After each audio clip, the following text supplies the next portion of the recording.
Welcome back to Verified Fears. Rest stops are supposed to be safe places for travelers to take a break. But for the people in tonight's stories, these roadside stops became the setting for their worst nightmares. Tonight, I'm sharing 11 disturbing encounters that happened at rest stops across America. Stories so unsettling, they'll make you think twice about your next highway pit stop. These are 11 disturbing true rest stop horror stories. I've driven that stretch of Interstate 80 through Nebraska more times than I can count. It's not exactly scenic, just endless cornfields and the occasional farmhouse dotting the horizon. But it's the fastest route between my college in Colorado and my parents' house in Iowa. December 2023 was my junior year, and I was making the familiar drive home for winter break. The weather had been decent when I left Boulder that morning. But by the time I hit the Nebraska border, snow was starting to fall pretty heavily. I'd been driving for about 6 hours straight, surviving on gas station coffee and energy drinks, when I realized I desperately needed to use the bathroom. My gas tank was getting low too, and I figured I should probably grab something more substantial to eat than the stale donuts I'd been living on. I knew there was usually a rest stop somewhere around mile marker 126, so I started watching the signs carefully through the increasing snowfall. When I saw the blue sign with the white symbols indicating a rest area ahead, I felt a wave of relief. My bladder was practically screaming at me, and my hands were getting cramped from gripping the steering wheel so tightly in the deteriorating weather conditions. The exit ramp curved off to the right, and I followed it down into what looked like a pretty standard rest stop layout, a rectangular parking area with the usual brick building containing restrooms and vending machines. But something felt off immediately. For one thing, the parking lot was almost completely empty, except for a single pickup truck, parked way over in the far corner. An old Ford that looked like it had seen better decades. The truck was a faded red color, though it was hard to tell in the dim lighting. And it was covered with enough rust and dents that I wondered how it was still running. More concerning was the fact that the building itself looked wrong somehow. The exterior lights were working, but they cast everything in this weird yellowish glow that made the falling snow look almost sickly. The windows were dark, and I couldn't see any signs of life inside. I sat in my car for a minute, engine running, trying to decide if I should just push on to the next town. But the need to use the bathroom was becoming urgent, and my gas gauge was hovering dangerously close to empty. The next exit might be 20 or 30 miles away. And with this weather, I didn't want to risk running out of fuel in the middle of nowhere. So I parked as close to the building entrance as possible, grabbed my keys and wallet, made a run for the door through the swirling snow. The first thing I noticed when I pushed through the heavy glass door was the smell. It wasn't exactly bad, but it was strange. Like old cigarettes mixed with something metallic and sharp that I couldn't quite identify. The interior lighting was even worse than outside, with several fluorescent bulbs flickering intermittently and casting dancing shadows on the walls. The building was laid out exactly like every other rest stop I'd ever been in. Restrooms to the left, vending machines along the right wall, and a small seating area with plastic chairs and tables in the center. But everything looked old. Not just outdated, but old in a way that suggested this place had been abandoned for years. The vending machines were empty, their fronts cracked and covered with a layer of dust. One of them was tilted at an odd angle, like someone had tried to tip it over and given up halfway through. The floor tiles were cracked and stained, and several of them were missing entirely, revealing the concrete substrate underneath. Water stains on the ceiling suggested roof leaks, and there were dark patches on the walls that could have been mold or something worse. I hesitated for a moment, wondering if the facilities would even be functional. but my body made the decision for me. I headed toward the men's restroom, pushing open a door that creaked loudly on its hinges. Inside, things were even worse. Half the lights were completely dead, leaving large sections of the room in deep shadow. The mirrors were cracked and spotted with age, and the sinks were stained with rust and mineral deposits. But the toilets seemed to be working, which was all that really mattered at that point. I took care of business as quickly as possible, not wanting to spend any more time in that unsettling place than absolutely necessary. The whole time, I kept hearing odd sounds: pipes clanking, the building settling, and what sounded like footsteps echoing from somewhere else in the facility. When I went to wash my hands, the water that came out of the faucet was a disturbing brownish color for the first few seconds before running clear. By the time I made it back to the main area, I was definitely ready to get out of there. I didn't even bother checking the vending machines, figuring they probably hadn't worked in years anyway. I pushed back through the entrance door and jogged through the snow to my car, keys already in my hand. That's when things got really weird. I started my engine and began backing out of my parking space, planning to head straight back to the entrance ramp and get back on the highway. But as I drove toward what I thought was the exit, I realized that the road didn't lead back up to I-80. Instead, it curved off into the darkness in a direction that didn't make any sense. According to my mental map of the area, the entrance ramp had come from the east, so the exit should lead back in that direction. But this road was heading north into what looked like empty farmland. I stopped the car and pulled out my phone, thinking maybe I'd gotten turned around in the parking lot. But when I opened my GPS app, it showed my location as a blank area with no roads marked at all. The blue dot representing my position was sitting in the middle of what appeared to be an empty field, miles away from any highway.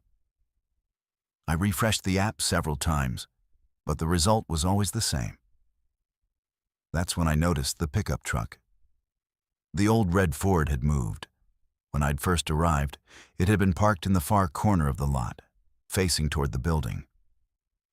Now it was positioned near the exit road, and it was facing in my direction. I couldn't see through the windshield because of the snow and the poor lighting. But I had the distinct impression that someone was sitting behind the wheel, watching me. I decided to try a different approach.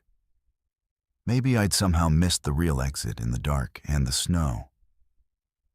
I drove slowly around the perimeter of the parking lot, looking for another road that might lead back to the highway.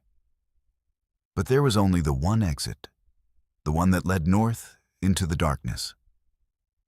Every time I completed a circuit of the lot, the pickup truck had moved to a new position, always keeping itself between my car and the exit road. By this point, my heart was starting to race. I tried calling 911, but my phone showed no signal. I tried calling my parents, my roommate, anyone, but nothing would go through. The GPS was still showing my location as somewhere that didn't exist, and the fuel gauge was reminding me that I didn't have unlimited time to figure this out. I decided to just go for it. Whatever was going on with that pickup truck, I needed to get out of there. I drove toward the exit road, hoping that once I got moving, I'd be able to figure out how to get back to the highway. The pickup truck started moving too, pulling out of its parking space and following behind me with its headlights off. The road led through what looked like abandoned farmland, with broken fence posts and the skeletal remains of old corn stalks poking up through the snow. There were no other lights visible anywhere, no farmhouses or barns or anything that suggested human habitation. Just the narrow asphalt road stretching ahead into the darkness, with the pickup truck following silently behind me. After what felt like miles, but was probably only a few minutes, I saw lights ahead. As I got closer, I realized with a sinking feeling that I was approaching the same rest stop I'd just left. Same brick building, same sickly yellow lights, same empty parking lot. I had somehow driven in a complete circle. The pickup truck pulled into the parking lot behind me and resumed its original position in the far corner. This time, I could see a figure silhouetted behind the wheel, but I couldn't make out any details in the poor light. I sat in my car for a long time, trying to figure out what to do. Every time I tried the exit road, the same thing happened. A long drive through empty farmland that somehow led right back to the rest stop. The pickup truck followed me every time, always with its lights off, always maintaining the same distance behind me. It wasn't until the snow started to let up around dawn that I finally saw it. A second road, barely visible in the growing light, that branched off from the main exit about half a mile from the rest stop. In the darkness and the heavy snow, I'd been driving right past it every time. This road led up an embankment and connected to what was obviously Interstate 80. Within minutes, I was back on the familiar highway, with normal traffic and regular mile markers and rest stops that looked like they'd been built sometime in the current century. I never did figure out what that place was or why my GPS couldn't locate it. I've driven that same road dozens of times since then, and I've never seen that rest stop again. There's supposed to be one around mile marker 126, but it's a completely different facility. Modern, well-lit, and definitely not abandoned. Sometimes I wonder if I just took a wrong turn in the snow and ended up at some old rest stop that had been closed for years. But that doesn't explain the pickup truck, or the road that led in a circle, or why my GPS showed me in the middle of an empty field. I still drive I-80 when I need to get home, but now I make sure to fill up my gas tank before I hit Nebraska, and I never stop at rest areas after dark. My name is Weston, and I've been driving long haul for about 15 years now. I've seen pretty much everything you can see on America's highways: accidents, weather disasters, roadside emergencies, and more than my fair share of strange people doing strange things at all hours of the night. When you're pulling an 18-wheeler across the country on a regular schedule, you develop a sixth sense about situations that don't feel right. That sense saved my life one night at a truck stop in New Mexico. This happened back in March of last year. I was hauling a load of electronics from a warehouse in Phoenix to a distribution center in Dallas, running on a tight deadline that had me driving through the night to make my delivery window. I'd been on the road since late afternoon, and by the time I hit the stretch of Interstate 40 between Albuquerque and Santa Rosa, it was well past midnight. My fuel gauge was getting low, and I was due for my mandatory rest break anyway. So when I saw the familiar blue signs for the Desert Rose truck stop at mile marker 218, I decided to pull in. The Desert Rose was one of those 24-hour operations that catered specifically to long-haul drivers. Big parking area for semis, diesel pumps, a restaurant that stayed open all night, showers, and a convenience store stocked with everything a trucker might need. I'd stopped there plenty of times over the years, and it was always busy, even in the middle of the night. Truckers don't keep regular hours, so these places see steady traffic around the clock. But that night felt different from the moment I pulled into the lot. For one thing, it was unusually quiet. There were only a handful of other trucks parked in the designated spaces, which was weird for a prime location like this on a major freight corridor. The parking lot lighting seemed dimmer than usual, and several of the overhead lights were flickering or completely dark. Even the big neon sign advertising the truck stop was only half lit, with the desert part completely black. I found a parking spot near the fuel island and went through my usual routine, checking my load straps, doing a quick walk-around inspection of my rig, and logging my hours in my electronic logbook. The whole time, I had this nagging feeling that something was off. but I couldn't put my finger on exactly what it was. The place looked normal enough, just quieter and darker than I was used to. As I was finishing up my inspection, I noticed an RV parked over in the area designated for regular vehicles. It was one of those big Class A motorhomes, probably worth more than I make in 2 years. But it looked like it had seen some hard miles. The thing that caught my attention wasn't the RV itself, though. It was the family standing next to it. There were 4 of them, a man and woman who looked to be in their 40s, and 2 kids who couldn't have been more than 8 or 10 years old. They were standing in a tight group next to the RV's door. Something about their body language immediately set off alarm bells in my head. The parents kept looking around nervously, scanning the parking lot like they were expecting trouble. But what really bothered me were the kids.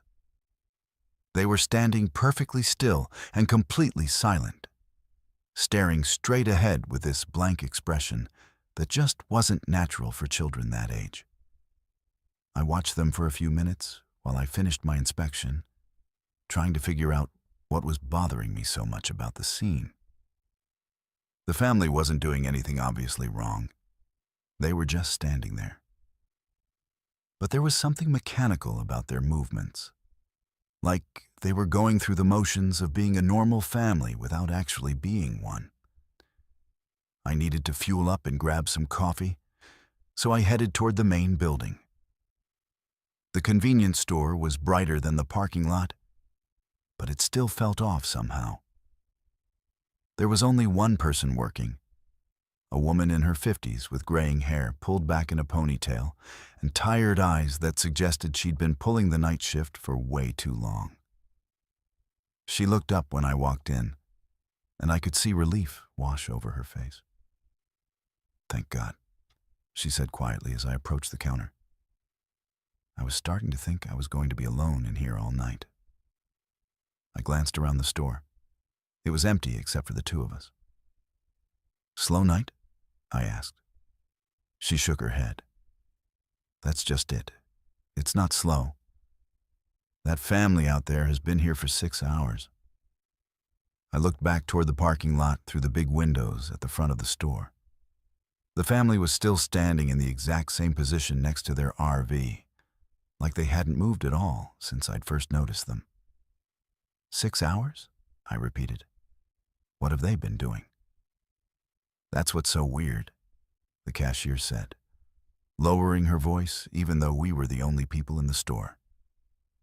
"They keep coming in here, buying the exact same things over and over again. Every hour on the hour, the dad comes in and buys 2 bags of chips, 2 sodas, and a pack of gum. Same brands every time. He pays in cash, exact change, doesn't say a word except thank you. Then he goes back outside, and they all stand there for another hour." I felt a chill run down my spine. "Have you asked them if they need help? Maybe their RV broke down or something?" I tried talking to him the 3rd time he came in, asked if everything was okay. He just stared at me for about 10 seconds without saying anything, then completed his purchase and left. The weird thing is, I never see them eating the food or drinking the sodas. And those kids, they haven't moved from that spot in 6 hours, haven't used the bathroom, haven't asked for anything, haven't even spoken to each other. I looked out at the family again. From this angle, I could see their faces more clearly in the light spilling out from the store windows. The parents looked normal enough, if a little tired and stressed.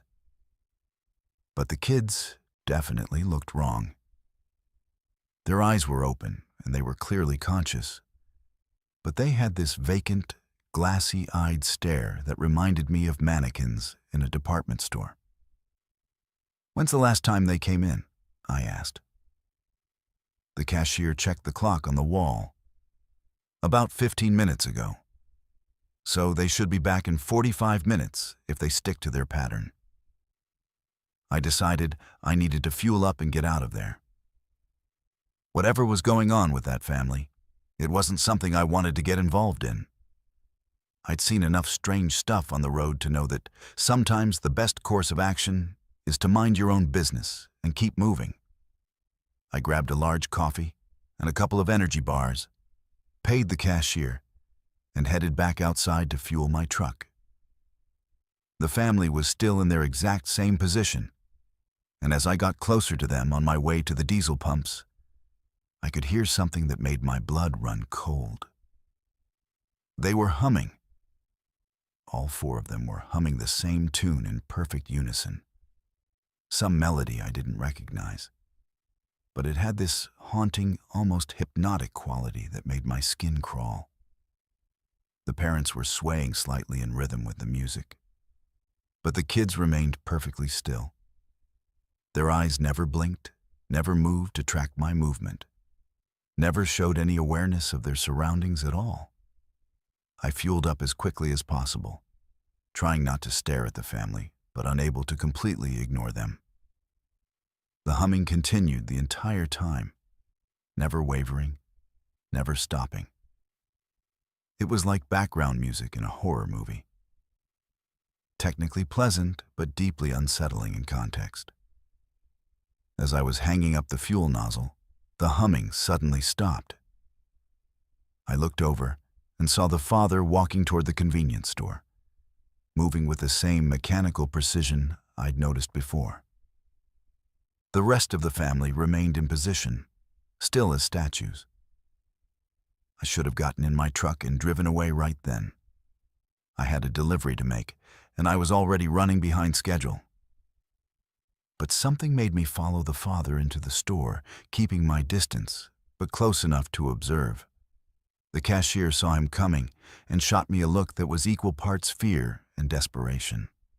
The father walked directly to the snack aisle, selected 2 bags of chips, the exact same brand and flavor, then went to the drink cooler and grabbed 2 sodas. Finally, he picked up a pack of gum from the display near the register. The whole process took exactly 3 minutes, and he moved with the efficiency of someone who had done this exact routine many times before.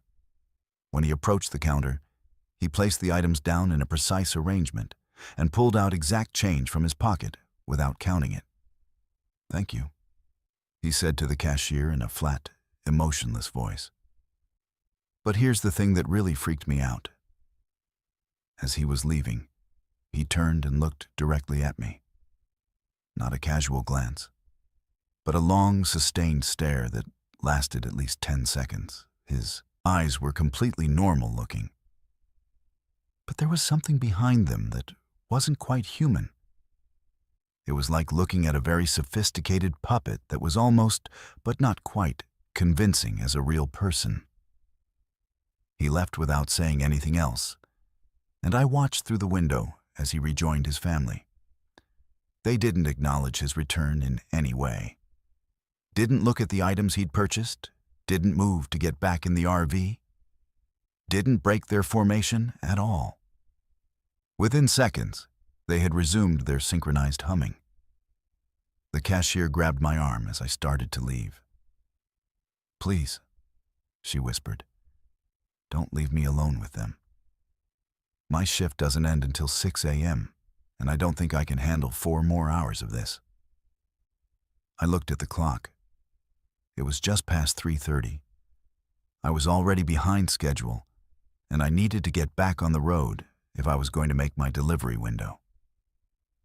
But the terror in this woman's eyes was real, and I couldn't bring myself to abandon her. "Call the police," I suggested. "Tell them there's a suspicious vehicle that's been loitering for hours." "I already tried," she said. "They said unless the family is actually breaking the law or causing a disturbance, there's nothing they can do. Apparently, it's not illegal to stand in a parking lot and buy snacks." I spent the next 2.5 hours in that convenience store, drinking coffee and pretending to read trucking magazines while keeping one eye on the family outside. Every hour on the hour, the father would come in and repeat his exact same purchasing routine. Same items, same arrangement on the counter, same emotionless "thank you." same unsettling stare at me before leaving. The humming never stopped, except for the brief periods when the father was inside the store. The rest of the family would stand in complete silence until he returned, then immediately resume their synchronized melody. Around 6 a.m., just as the day shift cashier was arriving to relieve the night worker, something finally changed. The family suddenly stopped humming and, moving as a unit, climbed into their RV. The engine started on the first try, and they drove out of the parking lot without any of the mechanical issues you'd expect from a vehicle that had been sitting idle for 8 hours. I followed them to the highway entrance and watched as they merged onto Interstate 40 heading east. Their RV looked completely normal in the morning light, just another family on a road trip. But I knew what I'd witnessed, and I knew it wasn't normal. The day shift cashier told me later that the night worker had quit effective immediately and moved to a different state within the week. I don't blame her. I've stopped at the Desert Rose truck stop several times since then, but always during daylight hours, and I've never seen that family again. To this day, I can't get that humming out of my head. Sometimes, when I'm driving late at night and the road starts to hypnotize me, I catch myself humming that same haunting melody. When that happens, I pull over at the next truck stop, get some coffee, and call my wife just to hear a normal human voice. I still don't know what that family was or what they were doing there for 8 hours. But I'm glad I stayed with that cashier, and I'm even gladder that I never had to find out what would have happened if I'd been alone with them. My name is Belen, and I never considered myself particularly paranoid or overly cautious. I'm a single mom raising my 8-year-old daughter Coraline, and over the years I've gotten pretty good at handling unexpected situations on my own. But what happened to us at a rest stop in Ohio last summer taught me that sometimes your instincts are trying to tell you something important, even when everything on the surface seems perfectly normal. It was July 15th, 2024, and Coraline and I were driving from our home in Detroit down to visit my sister in Atlanta. We'd planned to make the drive in 2 days, stopping overnight in Lexington, Kentucky. But we'd gotten a late start that morning due to last-minute packing and a minor crisis involving Coraline's forgotten stuffed animal. By the time we crossed into Ohio on I-75, it was already mid-afternoon and unseasonably hot for July. The kind of oppressive heat that makes the asphalt shimmer and turns your car into an oven, even with the air conditioning running. We'd been on the road for about 3 hours when I started hearing a noise from under the hood that I didn't like. It wasn't loud or dramatic, just a subtle ticking sound that seemed to get more noticeable when I accelerated. I'm not mechanically inclined, but I know enough about cars to recognize when something isn't right. The temperature gauge was still in the normal range, but I could see it creeping higher than usual, and that combination of symptoms made me nervous. Coraline was in the back seat with her iPad and headphones, completely absorbed in some cartoon she'd downloaded for the trip, so she hadn't noticed anything wrong. I didn't want to worry her unnecessarily, but I also didn't want to risk having the car break down completely while we were still hours away from our destination. When I saw signs for a rest area ahead, I decided it would be smart to pull over and take a look. The rest stop was one of those typical Ohio Department of Transportation facilities. A large brick building with separate men's and women's restrooms, a small information center, and several picnic tables scattered around a grassy area dotted with mature oak trees. The parking lot was about half full, which was normal for a weekday afternoon in the summer. There were families with kids running around, a few elderly couples walking their dogs, and the usual mix of cars with out-of-state plates that you see at highway rest stops. I parked in a spot that offered some shade from one of the big oak trees and popped the hood. The engine bay looked normal enough to my untrained eye. No obvious leaks, no smoke, no loose belts or hoses. but the ticking sound was definitely coming from somewhere in there. And I could feel heat radiating off the engine that seemed excessive, even for a hot day. That's when the man approached me. He looked to be in his late 40s or early 50s, average height and build, wearing khaki shorts and a blue polo shirt that suggested he might be on vacation or traveling for business. He had graying hair, wire-rimmed glasses, and the kind of friendly, approachable demeanor that immediately puts you at ease. Everything about him screamed harmless middle-aged dad. "Car trouble?" he asked with a concerned smile as he walked over from where he'd apparently been sitting at one of the picnic tables. "I'm not sure," I replied, grateful for the offer of help. "There's a ticking noise, and the temperature seems to be running higher than normal. I don't know much about cars, so I thought I'd better stop and take a look." He nodded knowingly and moved closer to peer into the engine bay. "Mind if I take a look?" I'm pretty handy with cars. Had to learn when my kids were younger and we were doing a lot of road trips on a tight budget.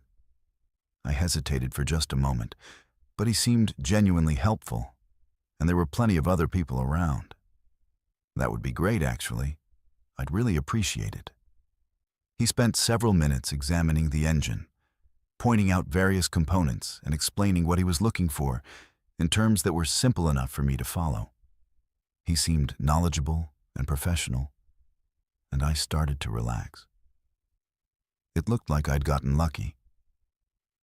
Instead of being stranded with car trouble, I'd found someone who could actually help. But then he started asking questions that made me slightly uncomfortable. "So, where are you folks headed?" he asked casually as he checked the oil level. "Atlanta," I replied. "Visiting family?" "That's a long drive from Michigan," he said, glancing at my license plate. "You planning to drive straight through, or are you stopping somewhere overnight?" The question seemed innocent enough, but something about the way he asked it bothered me. "We'll probably stop somewhere along the way," I said vaguely. "Smart thinking," he nodded. "Driving at night can be dangerous, especially with kids. What's your little girl's name?" I looked back at the car where Coraline was still absorbed in her iPad, completely oblivious to our conversation. "Coraline," I said without thinking. "Pretty name," he said, but his eyes lingered on her for just a moment too long. "How old is she?" 8, I replied. But even as I said it, I wondered why he needed to know.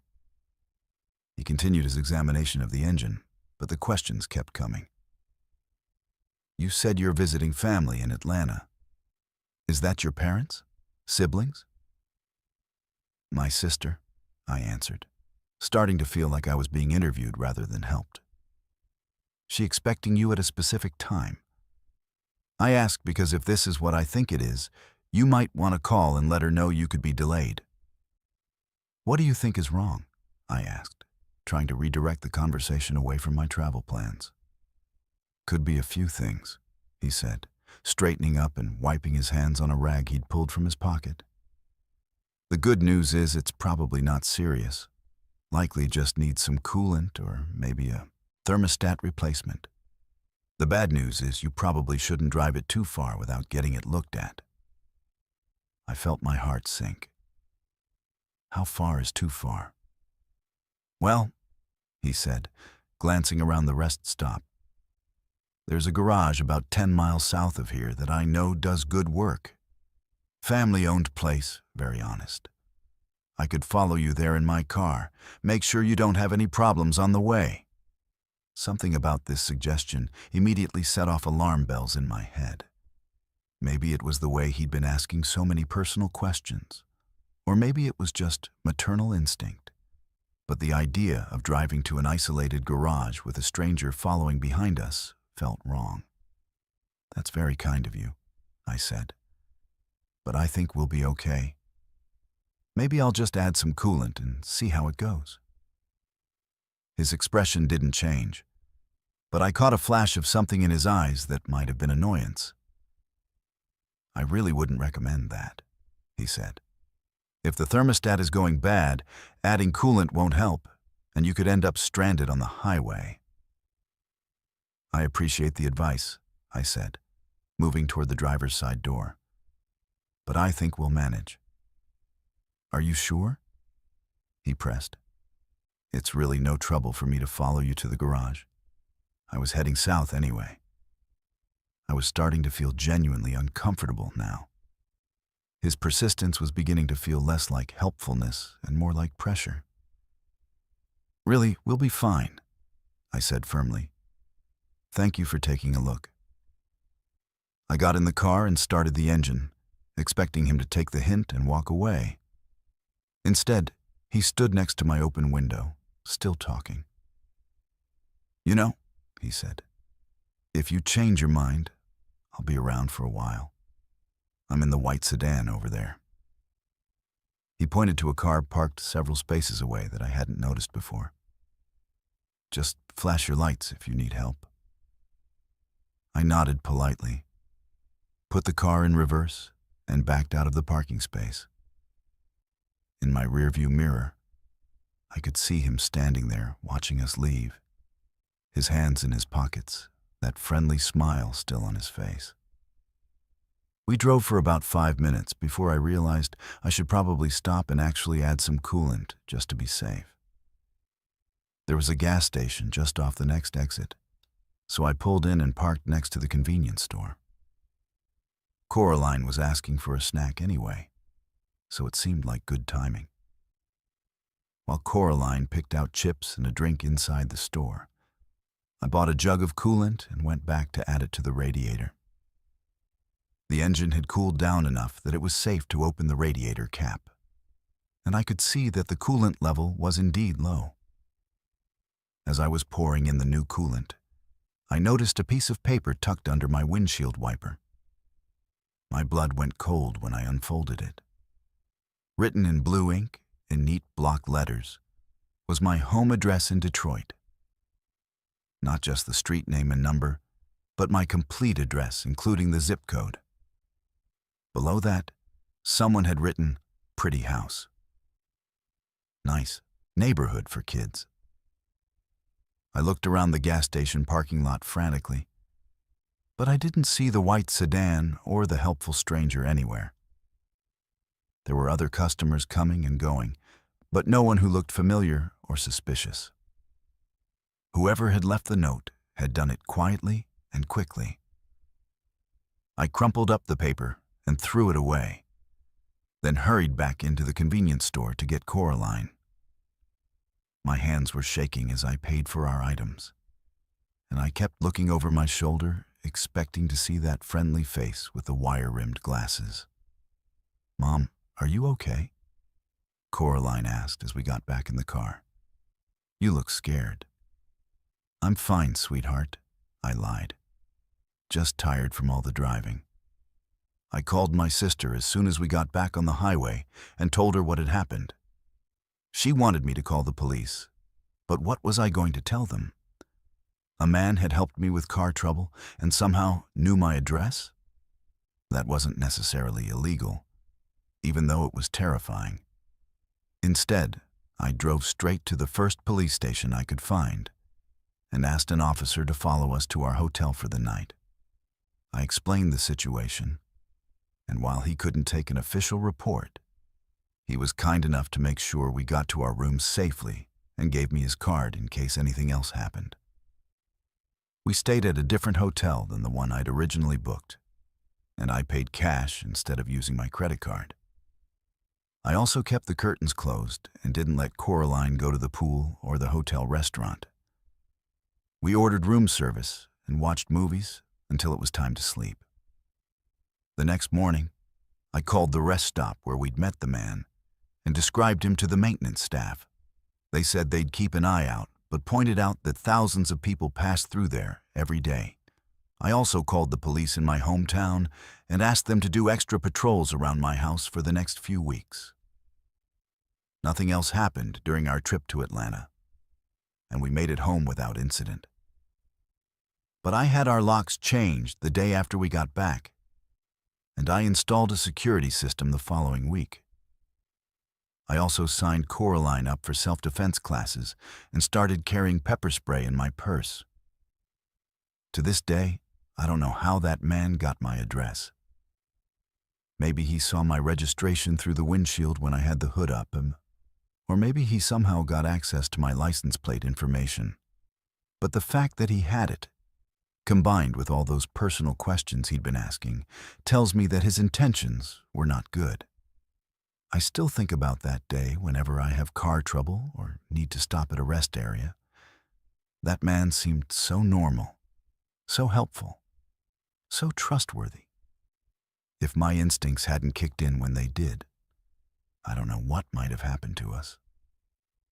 Now I trust those instincts completely, even when they don't make logical sense. Sometimes the most dangerous people are the ones who seem the most harmless. My name is Valentine, and I've been fascinated by radio communications since I was a kid. What started as a hobby with a basic CB radio in my bedroom has evolved over the years into a serious interest in amateur radio, emergency communications, and radio frequency theory. I hold an extra class license and operate a pretty sophisticated mobile setup in my truck that lets me communicate with people all over the world while I'm traveling. It's a passion that has taken me to some remote places and introduced me to some amazing people. But it also led me to experience something that still gives me nightmares 3 years later. In October of 2021, I was driving solo from Reno to Denver, taking the scenic route through Nevada on Highway 50, what locals call the loneliest road in America. I'd made this drive several times before, always fascinated by the stark beauty of the high desert and the incredible radio propagation conditions you can get in that vast, empty landscape. With minimal radio frequency interference from cities or industrial sources, it's one of the best places in the country for long-distance amateur radio communications. I'd left Reno around noon, planning to drive straight through to Denver in about 10 hours. The weather was perfect. Clear skies, comfortable temperature, and excellent visibility across the endless sagebrush plains. My mobile radio setup was working flawlessly, and I'd already made several contacts with stations in Japan and Australia, taking advantage of some unusual atmospheric conditions that were enhancing long-distance propagation. Around midnight, I was getting tired and needed to stretch my legs. So when I saw signs for a rest area near mile marker 112, I decided to pull over for a break. The rest stop was typical for that part of Nevada. A small brick building with basic facilities, a few picnic tables, and an informational display about local history and wildlife. The parking area was completely empty, which wasn't surprising given the late hour and remote location. I parked under one of the few functioning overhead lights and shut off the engine. The silence was immediate and profound. No traffic noise, no city sounds, just the vast quiet of the high desert under a canopy of stars, more brilliant than anything you can see near populated areas. It was exactly the kind of environment I loved for serious radio work. I decided to set up my portable antenna and do some late-night operating while I took my break. I had a nice collapsible vertical antenna that I could deploy quickly, along with a battery-powered transceiver that would let me operate independently of my truck's electrical system. Within about 10 minutes, I had everything assembled and was ready to get on the air. I started scanning through the amateur bands, listening for activity and checking propagation conditions. The 40-meter band was particularly active, with stations from all across North America coming through clearly despite the late hour. I made a few contacts with other night owls, a trucker in Montana, an insomniac in Florida, and a shift worker in Alaska who was just getting off work. Around 12:45 a.m., I decided to switch to the 80-meter band and see what was happening on the lower frequencies. I was slowly tuning across the band when I picked up a transmission that immediately caught my attention. It wasn't the content of the transmission that was unusual. It was the signal strength and clarity. The signal was coming through at full scale on my signal strength meter, which suggested the transmitting station was very close by. But out here in the middle of nowhere, that didn't make sense. The voice was that of a young man, probably in his 20s, and he sounded terrified. "This is KC7ABX Mobile. Emergency traffic. Emergency traffic," the voice was saying. "I'm stranded at a rest stop on Highway 50, mile marker 112. My vehicle won't start and my cell phone has no signal. I've been here for over 2 hours and haven't seen another car. If anyone copies this, please contact local authorities and request assistance." I grabbed my microphone immediately. A fellow amateur radio operator in distress was exactly the kind of situation our emergency communications networks were designed to handle. "KC7ABX, this is KF7QRS, I transmitted. "I copy your emergency traffic. What is your current status and how can I assist?" But there was no response. The transmission continued as if he hadn't heard me. "The rest stop facilities appear to be abandoned," the voice continued. "The restrooms are locked and the vending machines are empty. I'm getting really concerned because I don't have enough water to last much longer in this heat, and my car's radiator seems to be leaking." I tried calling him again, but again got no response.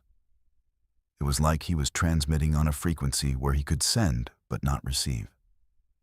I checked my equipment to make sure I was transmitting properly. My SWR meter showed a perfect match, and my power output was normal. Then something he said made my blood run cold. "I can see my location on my GPS," the voice said. "It shows mile marker 112 on Highway 50. But the weird thing is, the timestamp on my GPS is showing July 15th, 2018. That can't be right. It's July 15th, 2021. I looked at my own GPS display.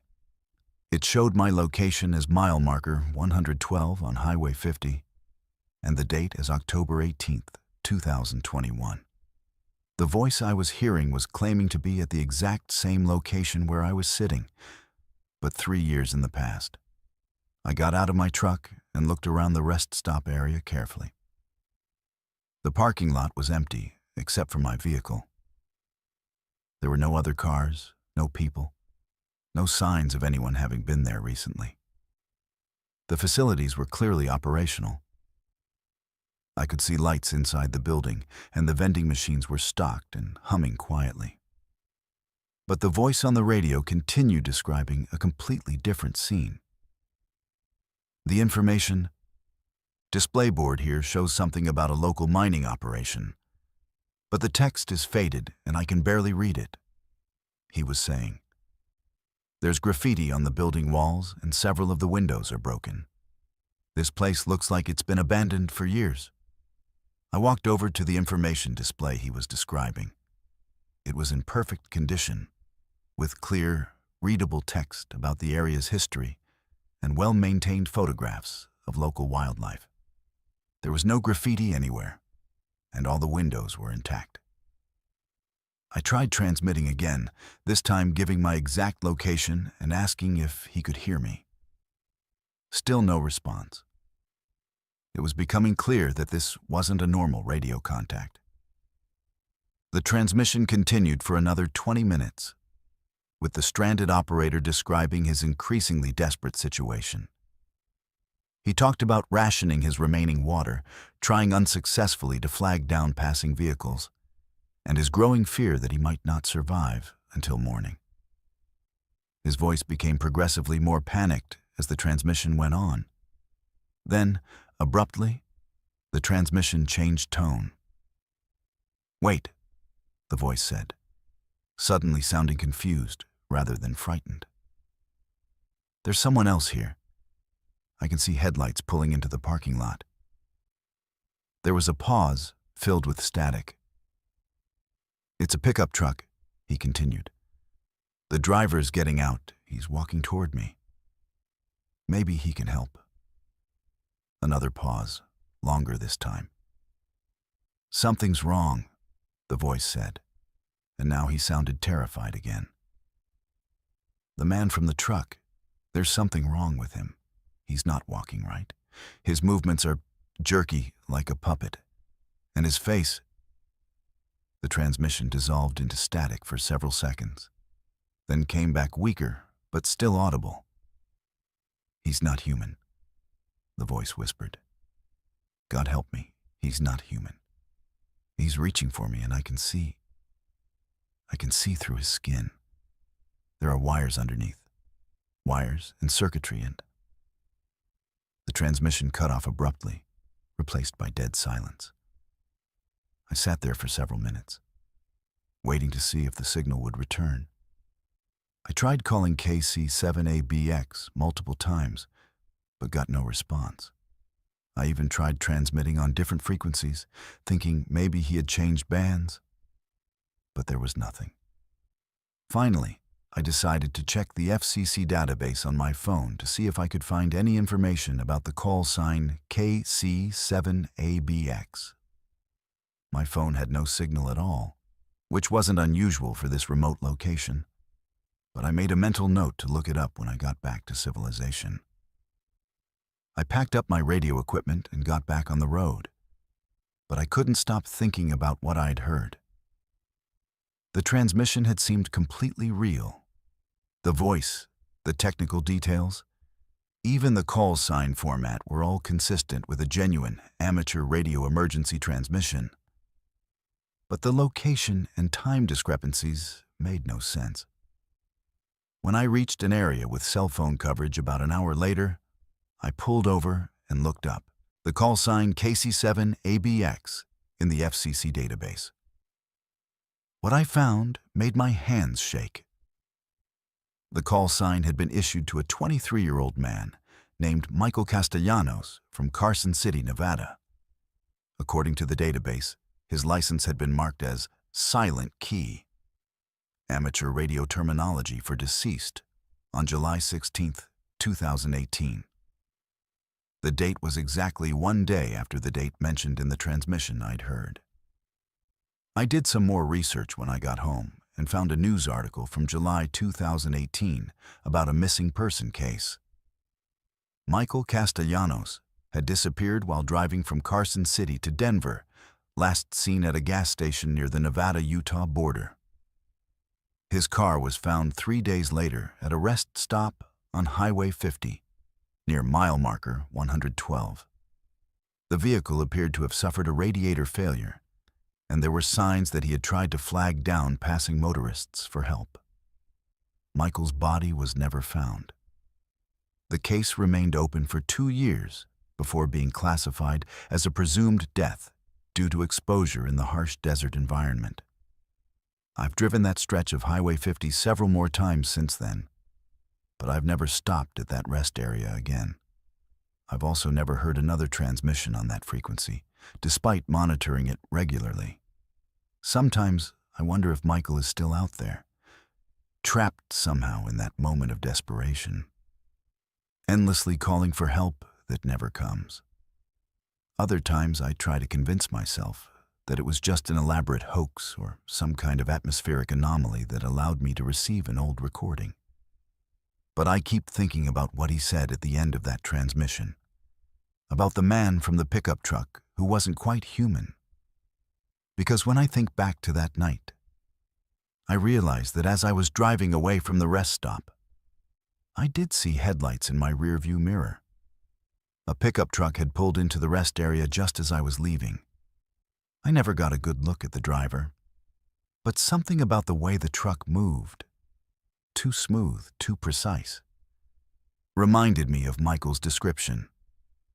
And for just a moment, in the brief illumination of my taillights, I thought I saw a figure standing next to the truck, watching me leave. A figure that didn't move quite like a human should. My name is Eleanor, and my husband Frank and I had been looking forward to our retirement road trip for years. after 43 years of marriage and decades of working demanding jobs. We finally had the time and freedom to explore the country at our own pace. We'd bought a comfortable RV and planned an ambitious 3-month journey that would take us from our home in Portland, Oregon, to the East Coast and back, hitting all the national parks and scenic routes we'd always talked about visiting but never had time for. It was our 3rd week on the road when we encountered something that still haunts both of us. We were driving through Montana on Highway 2, that beautiful stretch of road that runs parallel to the Canadian border through some of the most remote and pristine wilderness in the lower 48 states. The scenery was breathtaking. Endless rolling hills covered in golden grass, distant mountain ranges, and a sky so vast and blue it almost hurt to look at. We'd been driving since early morning, and by late afternoon we were ready for a break. Frank was getting tired behind the wheel, and I was eager to stretch my legs and maybe take some photographs of the spectacular landscape. When we saw signs for a rest area ahead, we decided it would be the perfect place to stop, have some coffee from our thermos, and enjoy the scenery before continuing on to our planned overnight stop in Havre. The rest area was typical for rural Montana. A single brick building housing restrooms and a small visitor information center, surrounded by several picnic tables and a parking area large enough for maybe 20 vehicles. It was situated on a slight rise that offered panoramic views of the surrounding countryside, with the Rocky Mountains visible as a purple smudge on the western horizon. When we pulled in, there were already several other vehicles in the parking area, a mix of cars, SUVs, and pickup trucks with license plates from various states. It was busier than I'd expected for such a remote location. But I figured other travelers had the same idea we did about taking advantage of the beautiful late afternoon light and spectacular views. Frank parked our RV in one of the designated spaces, and we both got out to stretch our legs. The air was crisp and clean, with that thin quality you get at high altitude, and there was just enough of a breeze to make the temperature perfect. I grabbed my camera and started taking pictures of the landscape while Frank walked around the RV to check our tires and hitch connections. That's when I started noticing something odd about the other people at the rest stop. There were maybe a dozen people scattered around the area, some sitting at picnic tables, others standing near their vehicles, a few walking slowly around the perimeter of the parking lot. At first glance, they looked like typical tourists and travelers, dressed in casual clothes appropriate for a day of driving through Montana. But as I watched them through my camera viewfinder, I realized they were all doing the same thing. They were watching us, not obviously staring, but definitely keeping us under observation. Every person in that rest area had positioned themselves so they had a clear line of sight to our RV. And whenever Frank or I moved, their attention would subtly shift to track our movements. They weren't talking to each other or interacting in any way, but there was something coordinated about their positioning that made me uncomfortable. I lowered my camera and took a closer look. There was a middle-aged woman in a blue windbreaker sitting at a picnic table about 30 feet away, pretending to read a book. But her eyes kept flicking up to watch us. Near the information kiosk, a man in hiking gear was studying the posted maps with unusual intensity. But I could see his head turning slightly to keep us in his peripheral vision. By the restroom building, an elderly couple was having what appeared to be a quiet conversation, but they were both facing in our direction. "Frank," I called softly to my husband, who was still inspecting our RV. "Do you notice anything strange about the other people here?" He straightened up and looked around the rest area with the careful attention of someone who'd spent 30 years as a high school principal, trained to notice when something wasn't quite right with a group of people. "They're all watching us," he said quietly after a moment, "but they're trying not to make it obvious." I felt a chill that had nothing to do with the mountain air. "Should we leave?" Frank considered this for a moment, looking at our fuel gauge and checking his watch. "Let's use the facilities first," he said. "But let's stick together and be ready to go quickly if we need to." We walked toward the restroom building together, and I could feel multiple sets of eyes tracking our movement. The woman with the book didn't turn a page the entire time we were walking. The man at the information kiosk had been studying the same map for at least 10 minutes without moving.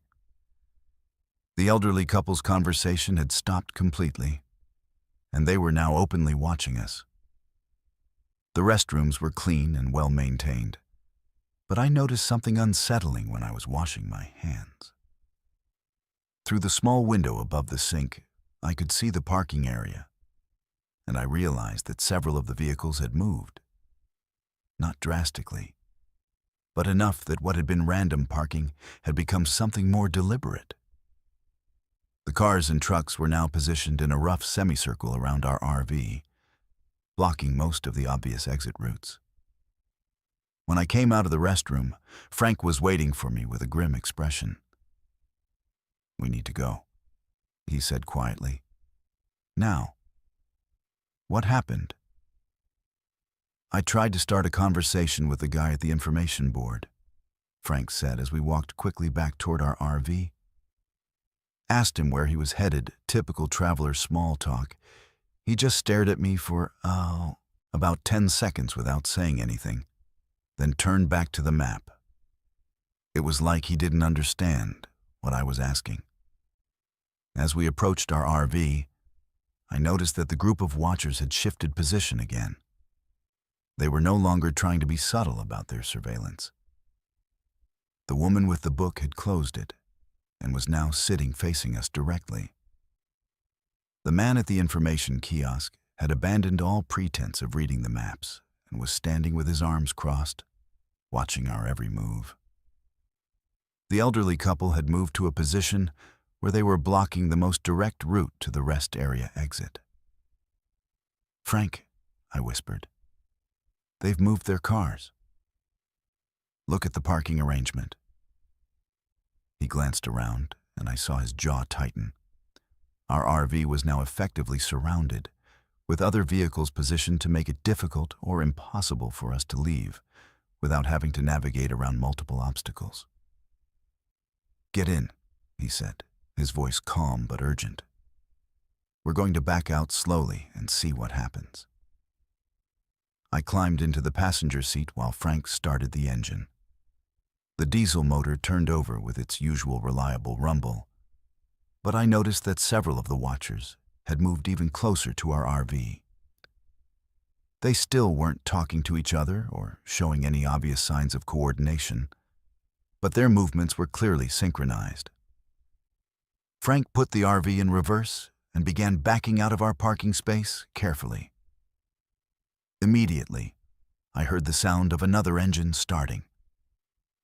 One of the cars that had been blocking our exit route began moving, but instead of getting out of our way, it positioned itself directly behind us.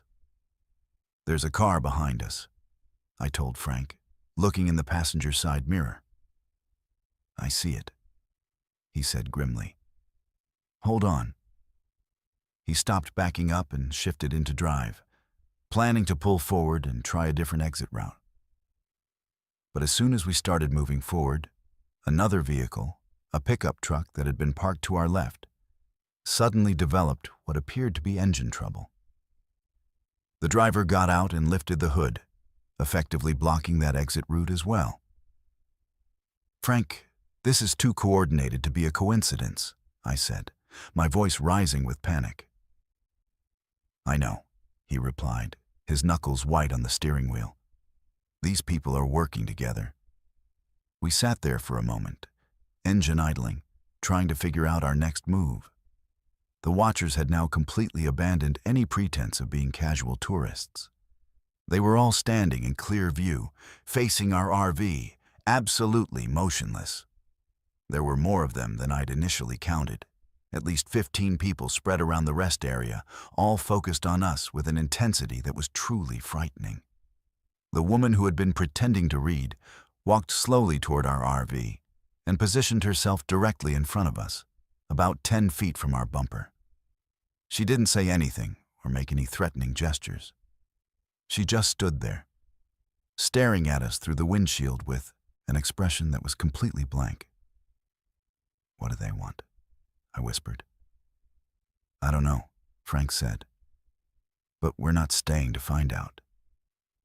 He revved the engine and began moving forward slowly, hoping the woman would move out of our way. She didn't. She stood perfectly still as our RV approached, showing no sign of self-preservation or concern. Frank had to stop just a few feet from her to avoid running her down. The moment we stopped, all of the watchers began moving toward us in perfect unison. They walked at the same pace, maintained the same spacing between each other, and showed the same emotionless expressions. It was like watching a coordinated military maneuver, except these were supposedly random tourists at a rest stop. "Frank, go," I said urgently. "Just go around her. Drive on the grass if you have to." Frank turned the wheel hard to the right and drove our RV off the pavement and onto the grass area beside the parking lot. The big rig handled the rough terrain reasonably well, but the watchers immediately adjusted their positions to intercept our new route. They moved with mechanical precision, always staying just far enough ahead of us to block our path without actually putting themselves in immediate danger. We spent the next 10 minutes in a bizarre, slow-speed chase around the rest area, with Frank trying every possible exit route while the watchers repositioned themselves to block us at every turn. They never spoke, never showed any emotion, never broke formation. It was like being trapped by a group of human chess pieces that could anticipate our every move. Finally, Frank found a gap between two of the watchers and gunned the engine, pushing our RV to its maximum speed across the grass and toward the entrance ramp. Several of the watchers ran to intercept us, but they couldn't match the speed of our diesel engine, and we managed to reach the pavement and merge back onto Highway 2. I looked back through our rear window as we pulled away from the rest area.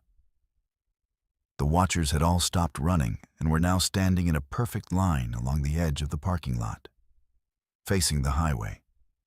They remained motionless as we drove away, growing smaller in the distance, but never breaking their formation. We drove for 2 hours without stopping, not talking much, both of us trying to process what had just happened. When we finally pulled into a truck stop in Havre, Frank's hands were still shaking as he turned off the engine.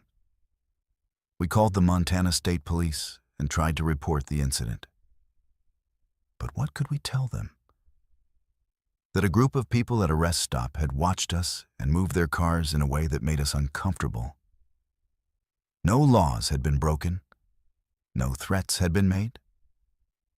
No one had actually tried to harm us. The dispatcher was polite, but clearly skeptical. She took our names and contact information and said she'd have a trooper check on the rest area. But I could tell she thought we were just a couple of paranoid, elderly tourists. We never found out what those people wanted or why they had targeted us. We finished our road trip, but we never stopped at another remote rest area, and we never drove Highway 2 through Montana again. Sometimes I wake up at night thinking about those blank, emotionless faces and the mechanical precision of their movements. Frank says they were probably just a group of criminals working together to rob travelers. But that doesn't explain their strange behavior or why they never actually tried to take anything from us. Whatever they were, whatever they wanted, I'm grateful we managed to get away from them. And I'll never forget the sight of them standing in that perfect line, watching us disappear down the highway, waiting for the next travelers to fall into their trap. My name is Karim, and I travel constantly for work as a regional sales manager for a medical equipment company. My territory covers most of the southeastern United States. which means I spend roughly 200 days a year on the road, driving from hospital to clinic to medical center. After 15 years of this routine, I thought I'd seen every rest stop, truck stop, and roadside facility from Virginia to Florida. I was wrong. This happened in September of 2023, on what should have been a routine drive from Charlotte to Savannah. I'd made this particular trip dozens of times before, usually taking I-95 south through South Carolina because it's the most direct route. The drive normally takes about 4.5 hours, and I'd gotten into the habit of stopping at the same rest area near the North Carolina-South Carolina border to grab coffee and use the facilities. I'd left Charlotte around 3 p.m. after a successful presentation at Presbyterian Hospital, feeling good about a potential contract that could be worth significant commission. The weather was perfect for driving. Sunny, but not too hot, with just enough breeze to make the September afternoon comfortable. Traffic was light for a weekday, and I was making good time down I-95. Around 5:30, just as the sun was starting to get low in the sky, I felt the familiar pressure that told me I needed to make a pit stop. I'd been drinking coffee steadily throughout the day, and my bladder was reaching its limit. I knew there was a rest area coming up in about 10 miles, so I started looking for the familiar blue signs with the white symbols indicating restrooms and parking.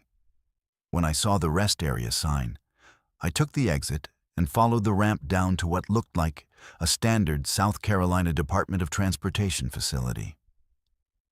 The building was the typical brick construction with large windows and the institutional architecture you see at highway rest stops throughout the state. The parking lot was about half full with the usual mix of cars, SUVs, and a few tractor trailers parked in the designated truck area.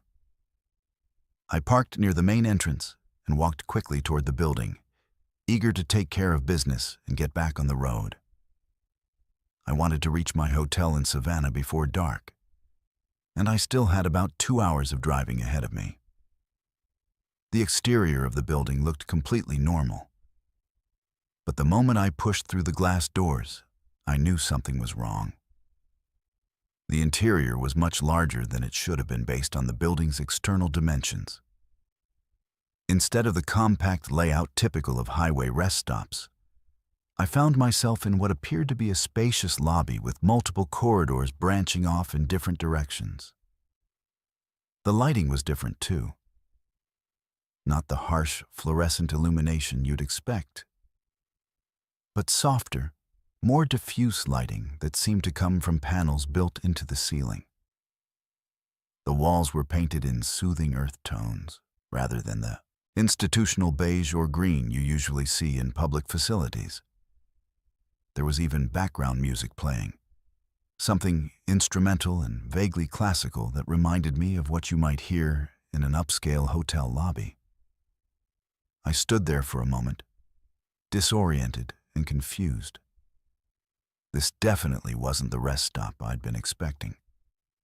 But my bladder was making urgent demands, so I looked around for signs pointing to the restrooms. That's when I noticed the other people in the lobby.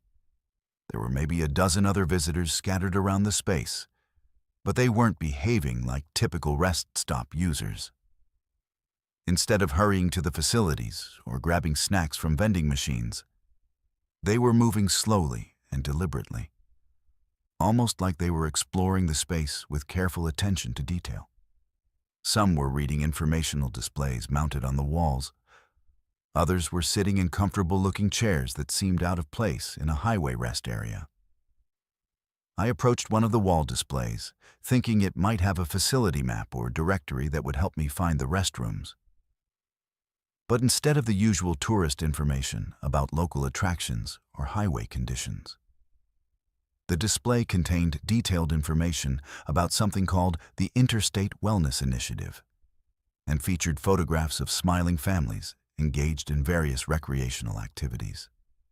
The text was professionally designed and laid out like a corporate brochure, but the content didn't make much sense.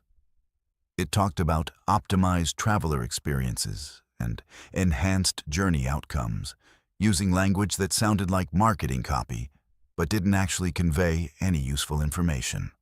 I looked around for more conventional signage and finally spotted what appeared to be a directory mounted on a pillar in the center of the lobby. According to the directory, the restrooms were located down the corridor marked Level 1, Primary Services.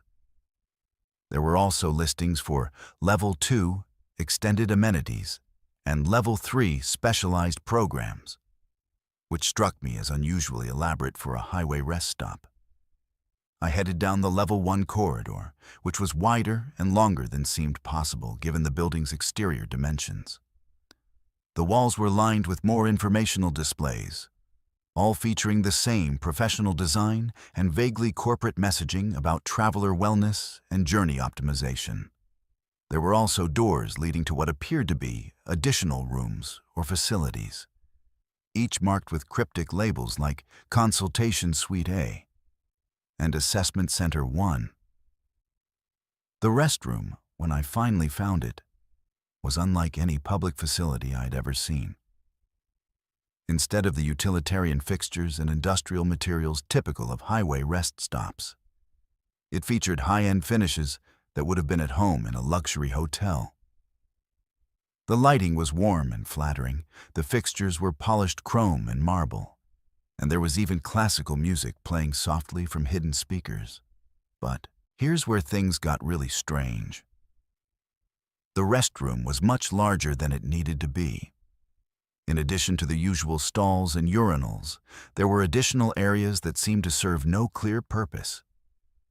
Alcoves with comfortable seating, a section with what looked like massage chairs, and even a small area with vending machines offering items I'd never seen before, like energy optimization supplements and cognitive enhancement beverages. I took care of my immediate needs and started to leave, but found myself confused about which direction led back to the main lobby.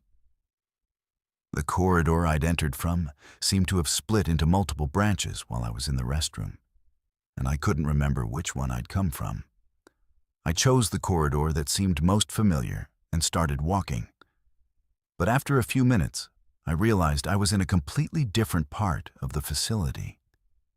This corridor was lined with doors leading to rooms marked with labels like Individual Assessment, Group Processing, and Exit Interview. Through the small windows in some of the doors, I could see what appeared to be office spaces with desks, chairs, and computer equipment. I tried backtracking, but somehow ended up in yet another corridor I didn't recognize. This one had doors marked with numbers rather than descriptive labels. Room 101, Room 102, and so on. The lighting here was slightly different, more clinical, and the background music had changed to something that sounded like nature sounds mixed with very low-frequency tones that I felt more than heard. I started to feel genuinely panicked. This was supposed to be a simple rest stop visit, but I'd somehow gotten lost in what appeared to be an enormous facility with multiple levels and dozens of rooms. I checked my phone for the time and was shocked to see that I'd been inside the building for over an hour, even though it felt like maybe 15 minutes. I tried calling for help, but my voice seemed to be absorbed by the soft surfaces and background audio in a way that made it feel like I was shouting into a pillow. There was no echo, no sense that my voice was carrying any distance at all. That's when I started hearing other voices. They were faint and seemed to be coming from behind the numbered doors. I couldn't make out specific words, but the tone suggested conversations or interviews taking place. Some voices sounded calm and professional, like customer service representatives or medical staff. Others sounded confused or distressed, like people who were lost or didn't understand what was happening to them. I pressed my ear against the door of room 105 and could hear what sounded like a man explaining his travel plans to someone who was asking increasingly detailed questions about his destination, his reasons for traveling, and his personal background. The questions started innocuously enough, but gradually became more invasive and personal. At room 108, I heard a woman's voice saying something about not understanding why she couldn't leave, and asking repeatedly when she would be allowed to return to her car. A calm, professional voice was explaining something about processing procedures and completion requirements, in the kind of soothing tone you might hear from a therapist or counselor. I backed away from the doors and tried to find an exit, any exit, that would get me out of this impossible maze of corridors and rooms. I walked for what felt like hours, passing more numbered doors, more assessment centers, more consultation suites. Occasionally, I would encounter other lost visitors wandering the corridors with the same confused, slightly panicked expressions I was probably wearing. I tried talking to a few of them, but they all seemed to be in a daze, like they were only partially aware of their surroundings. One man told me he'd been looking for the exit for 3 days, but kept finding new corridors he hadn't explored yet. A woman said she'd come in to use the restroom, and somehow ended up in what she described as a medical examination room, where staff members had asked her to fill out extensive paperwork about her health history and travel patterns. Finally, after what my phone showed as nearly 4 hours inside the facility, I found a corridor that led to what looked like the original lobby. But even this space seemed different, larger than I remembered, with different displays on the walls and furniture arranged in a different configuration. I rushed toward what I hoped was the exit, pushing through glass doors that looked identical to the ones I'd entered through hours earlier. But instead of emerging into the parking lot where I'd left my car, I found myself in a completely different outdoor area. A landscaped courtyard with benches, fountains, and walking paths that definitely hadn't been there when I arrived. I could see the highway in the distance and the sound of traffic, but there was no direct path from this courtyard to the parking area where I'd left my car. I walked around the perimeter of the courtyard, looking for a way back to the original entrance, and eventually found a pathway that led around the building to the familiar parking lot. My car was exactly where I'd left it, and according to my dashboard clock, only about 20 minutes had passed since I'd parked. But my phone showed that I'd been inside the facility for over 4 hours, and the sun had moved considerably across the sky. I drove away as quickly as possible, not stopping until I reached my hotel in Savannah 3 hours later. The next day, I tried to find information about the rest stop online, but searches for facilities at that location only turned up standard South Carolina DOT rest areas with basic amenities, nothing matching the elaborate facility I'd encountered. I've driven that same route dozens of times since then, but I've never seen that rest stop again. The exit I took still exists, but it leads to a different facility, a conventional rest area with a standard brick building, basic restrooms, and vending machines you'd expect.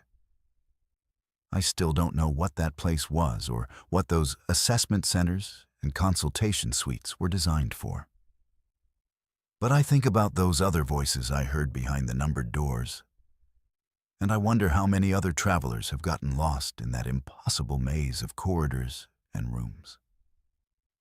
And sometimes, late at night when I'm driving through unfamiliar territory, I catch myself checking the exit numbers extra carefully, making sure I don't accidentally take the wrong ramp and end up back in that place where the building is bigger on the inside than the outside, and where some visitors apparently never find their way back to their cars. My name is Rohan, and I've been working as a traveling salesman for the past 22 years, covering a territory that stretches across Kansas, Nebraska, and eastern Colorado. I drive the same route so often that I know every mile marker, every exit, every rest stop and gas station along the way. My job requires precision and reliability. I have to maintain relationships with dozens of clients spread across hundreds of miles, And that means being on the road almost constantly and knowing exactly where I am and how long it takes to get anywhere. That's why what happened to me on Interstate 70 in Kansas is so disturbing. I know that stretch of highway like the back of my hand. I've driven it at least twice a month for over 2 decades. Every landmark, every facility, every service area is burned into my memory from years of repetition. But sometime in early 2024, something appeared there that had never existed before, and it's been messing with my head ever since. I first noticed it on a Tuesday morning in March, driving westbound from Kansas City toward Denver for a series of client meetings. I'd made this exact drive hundreds of times before, always stopping at the same familiar rest areas and gas stations to break up the long hours behind the wheel. The landscape along I-70 through Kansas is pretty monotonous. Endless wheat fields, scattered farmhouses, and the occasional small town. So I tend to navigate more by mile markers and familiar landmarks than by actually paying attention to the scenery. Around mile marker 237, just west of Hayes, I noticed a rest area that I'd never seen before. This struck me as strange immediately, because I knew this section of highway intimately. I'd driven past mile marker 237 literally hundreds of times, and there had never been a rest facility there. The closest rest area was supposed to be about 15 miles further west, near Ellis. But there it was, a standard-looking Kansas Department of Transportation rest stop with the familiar brown brick building, picnic tables, and the usual informational displays about local history and tourism. There was even a sign indicating restrooms, vending machines, and pet walking areas, just like every other rest stop on the interstate system. I needed a break anyway, so I decided to pull in and check it out. Maybe it was a new facility that had been constructed recently, and I just hadn't noticed it during my previous trips. Construction along major highways happens all the time, and it's possible I'd been distracted during previous drives and missed the opening of a new rest area. The facility appeared completely normal and well-maintained. The parking lot was clean, the building looked recently constructed, and the landscaping was neat and professional. There were a few other vehicles in the parking area, a couple of cars with out-of-state plates, a pickup truck, and an RV. Nothing unusual about the mix of travelers you'd expect to see at any highway rest stop. I used the restroom, grabbed a soda from the vending machine, and spent a few minutes reading the informational displays. They contained the typical content you'd find at any Kansas rest area. Information about local agricultural history, prairie wildlife, and nearby attractions. Everything seemed perfectly legitimate and properly maintained. But when I got back in my car and checked the time, something weird had happened. According to my dashboard clock, I'd been at the rest stop for about 15 minutes. But my cell phone showed a different time. According to it, I'd been there for almost an hour.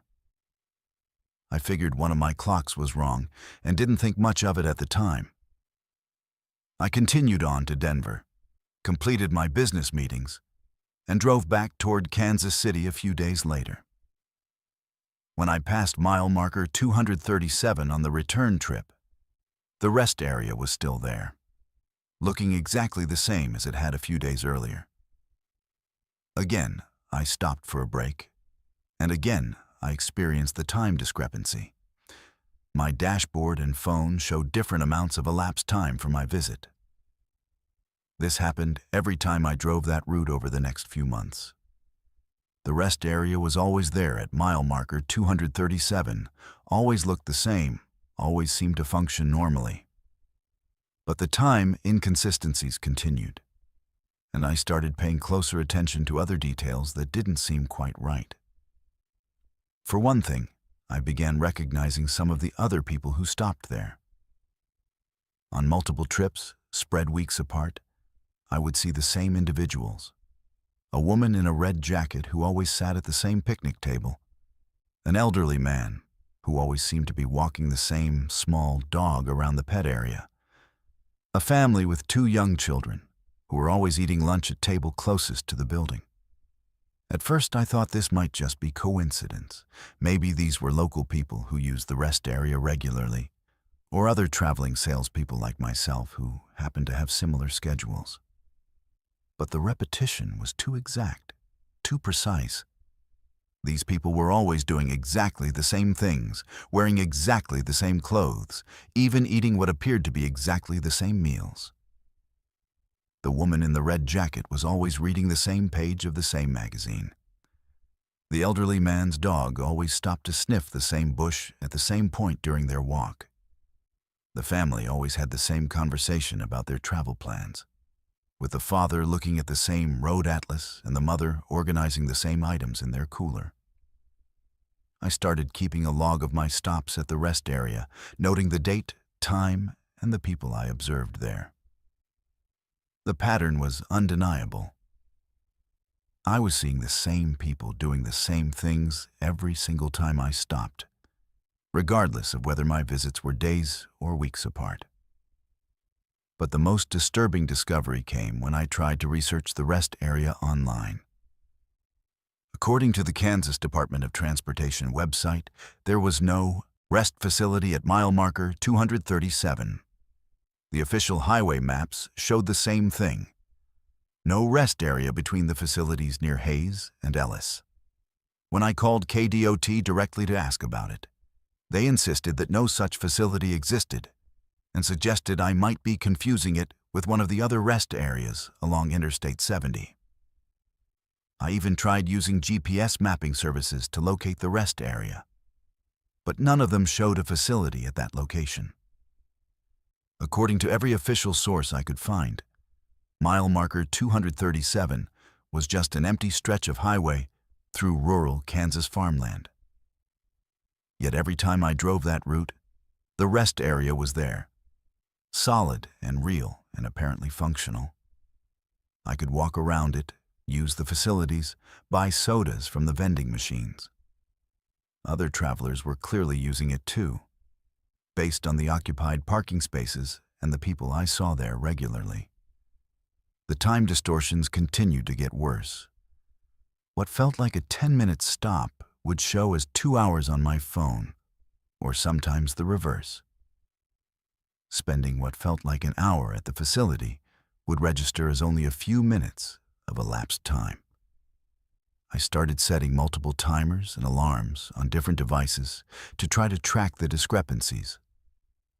But the results were inconsistent and confusing.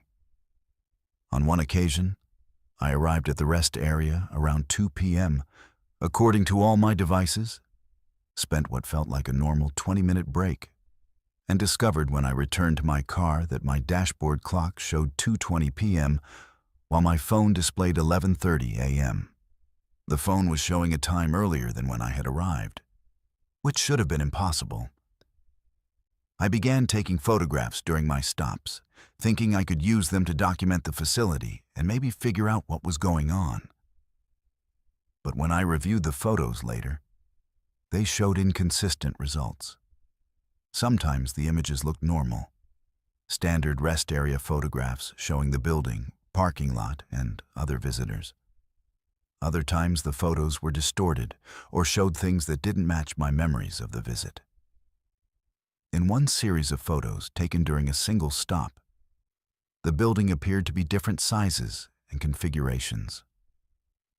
One image showed the standard single-story brick structure I was familiar with, while another taken just minutes later showed what appeared to be a much larger, multi-story facility.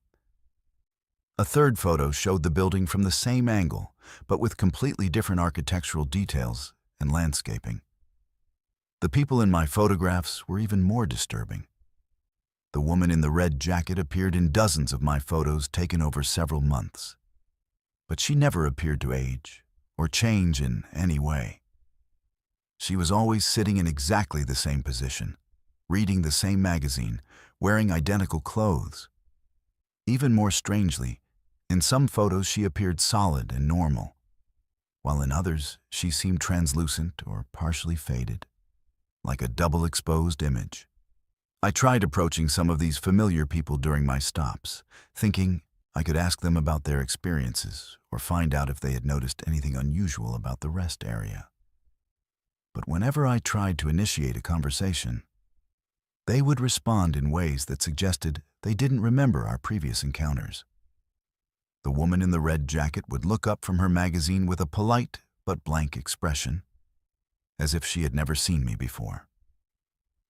The elderly man walking his dog would nod and smile, but give no indication that we had crossed paths dozens of times before.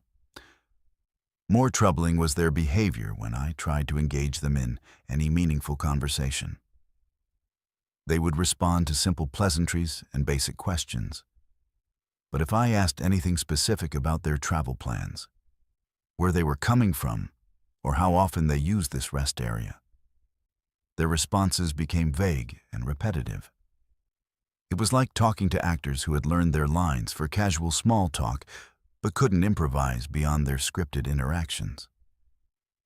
The breaking point came during a stop in November 2024. I had arrived at the rest area around dusk, and as I was walking back to my car after using the facilities, I noticed something that made my blood run cold. Parked in the same space where I always saw the pickup truck was my own car, the exact same make, model, color, and license plate number as the vehicle I was walking toward. I stood there for several minutes, looking back and forth between the two identical cars, trying to process what I was seeing. Both vehicles were perfect duplicates, right down to the small dent in the rear bumper and the faded parking permit hanging from the rearview mirror. I checked my key fob, and it unlocked both cars simultaneously. I got in what I thought was my car and drove away as quickly as possible. But the experience left me deeply shaken. When I looked in my rearview mirror as I was leaving the rest area, I could see the duplicate vehicle still parked there, exactly where I had found it. Since then, I've tried avoiding the rest area at mile marker 237, but it's not always possible.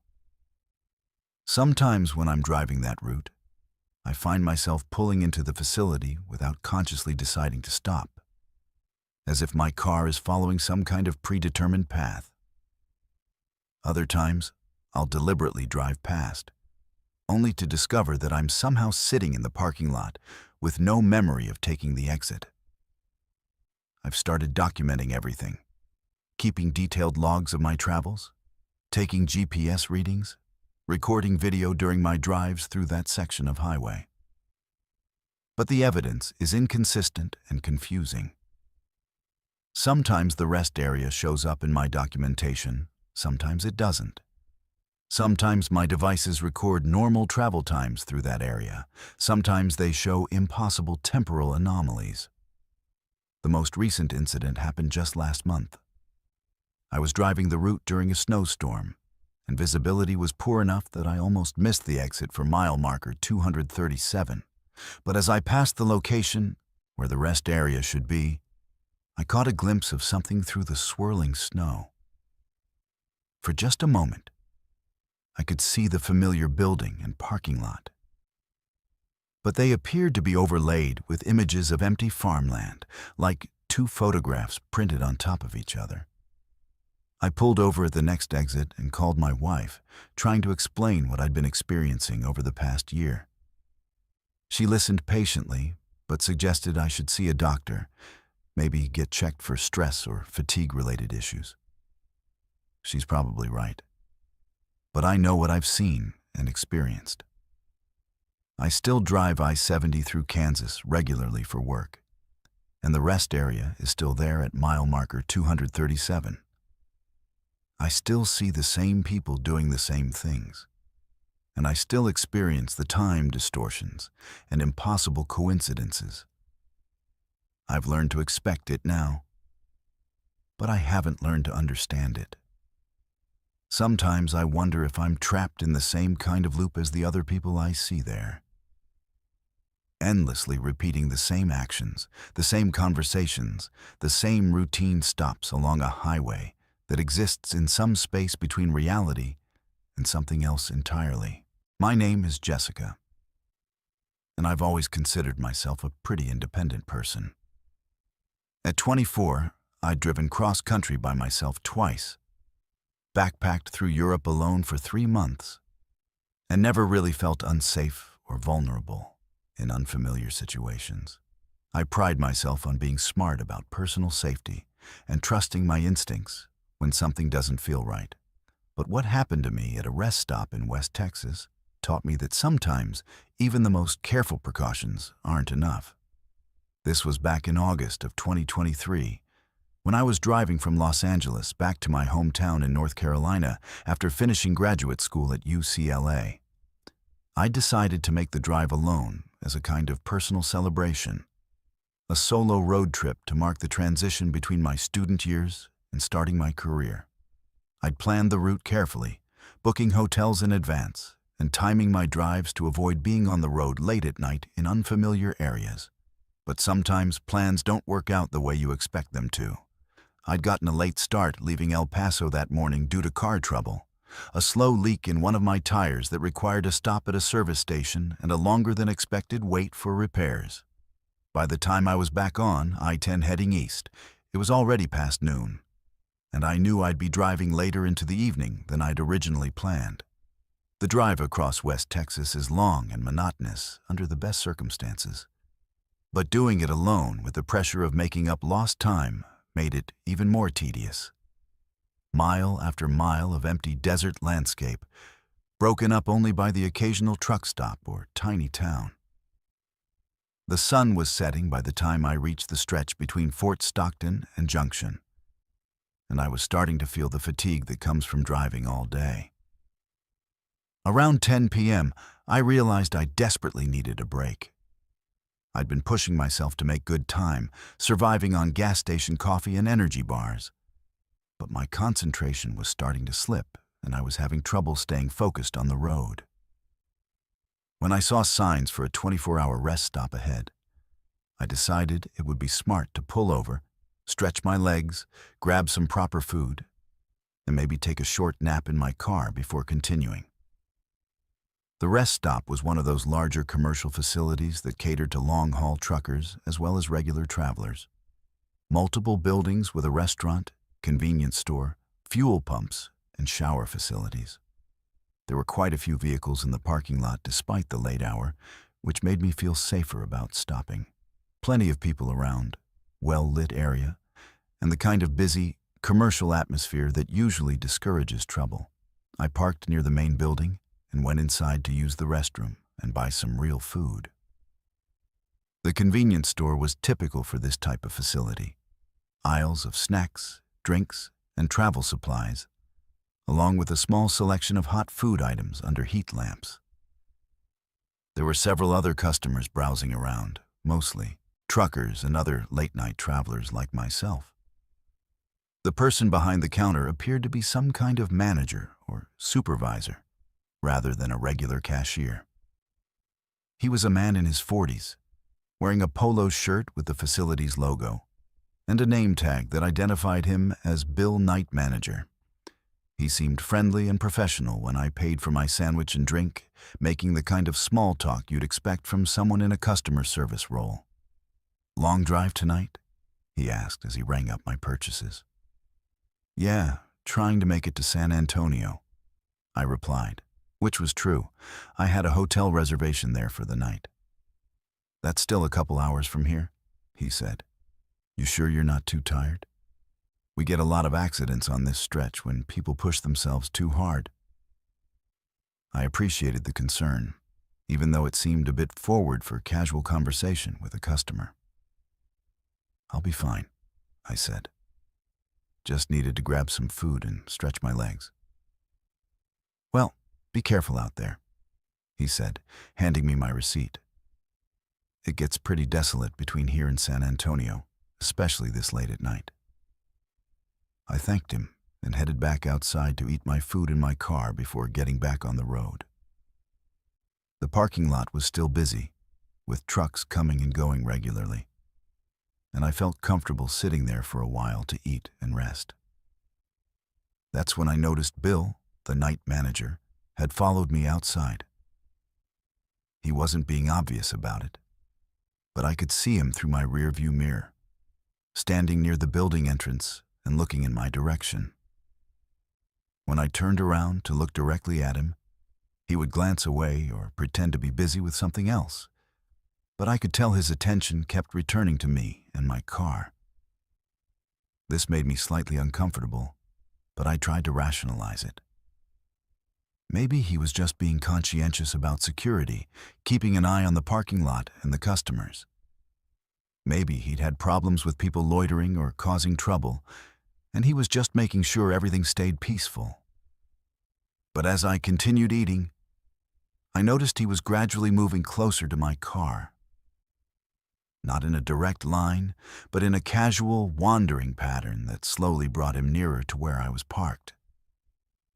He would stop and talk to truckers, or appear to check on something near the fuel pumps, but always in a way that brought him a few steps closer to my location. I finished my food quickly and decided it was time to get back on the road. But when I tried to start my car, nothing happened. The engine turned over normally, but it wouldn't catch and start running. I tried several times, but got the same result. The starter was working, but the engine wouldn't fire. That's when Bill appeared at my driver's side window. "Having some trouble?"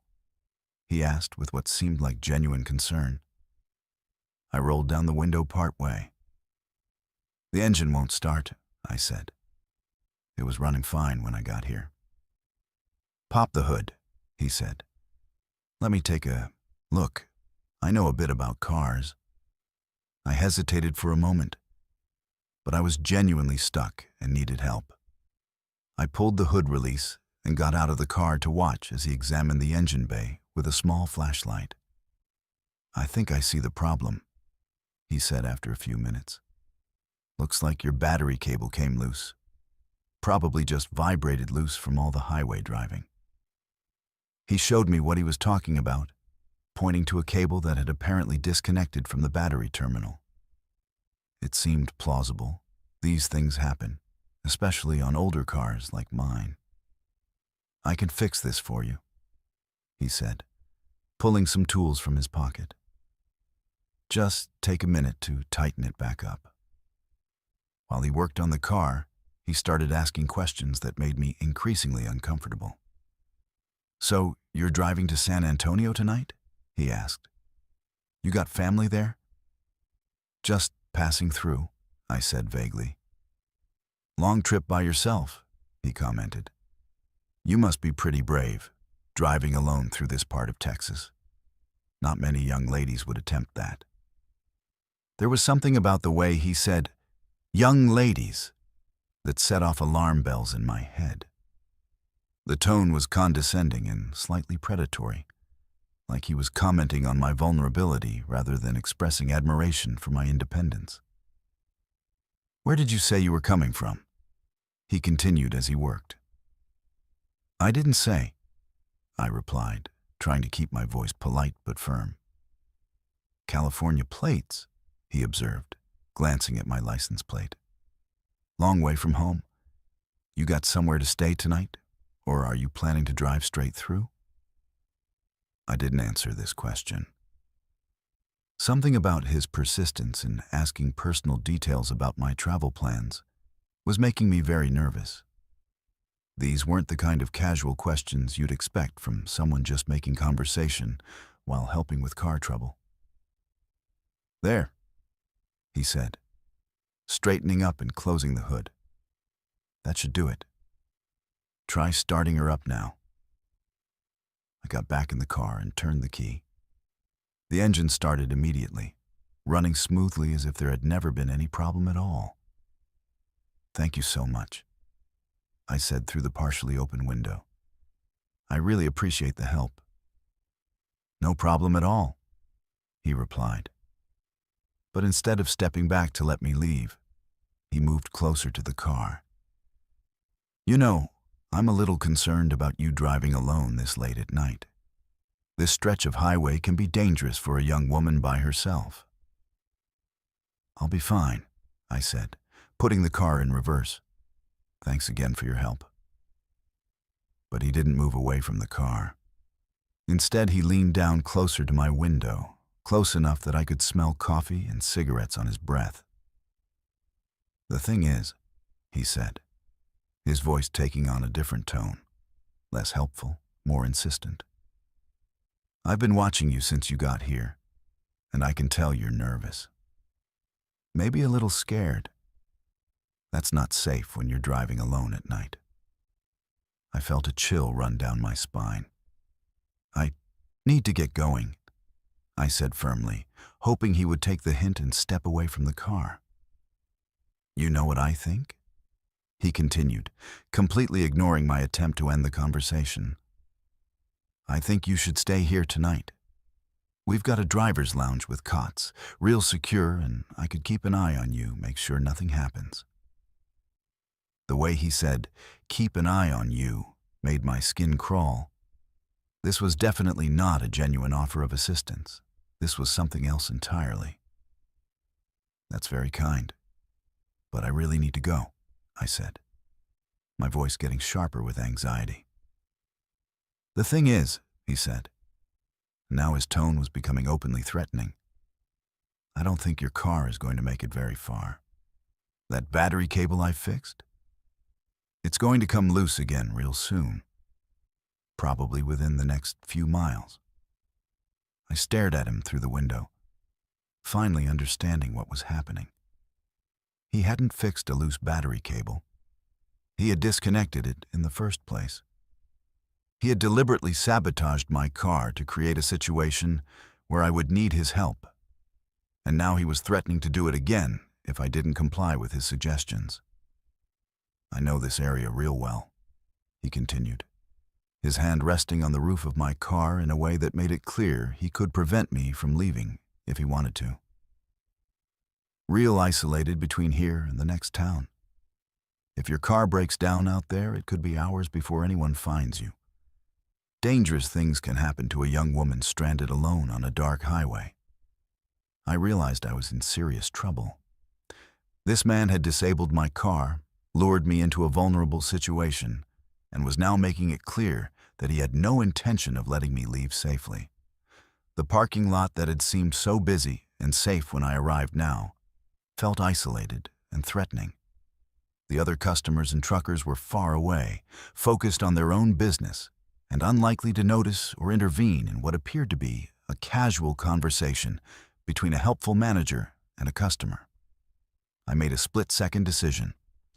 Instead of trying to argue or negotiate with him, I gunned the engine and backed up quickly, forcing him to jump away from the car to avoid being hit.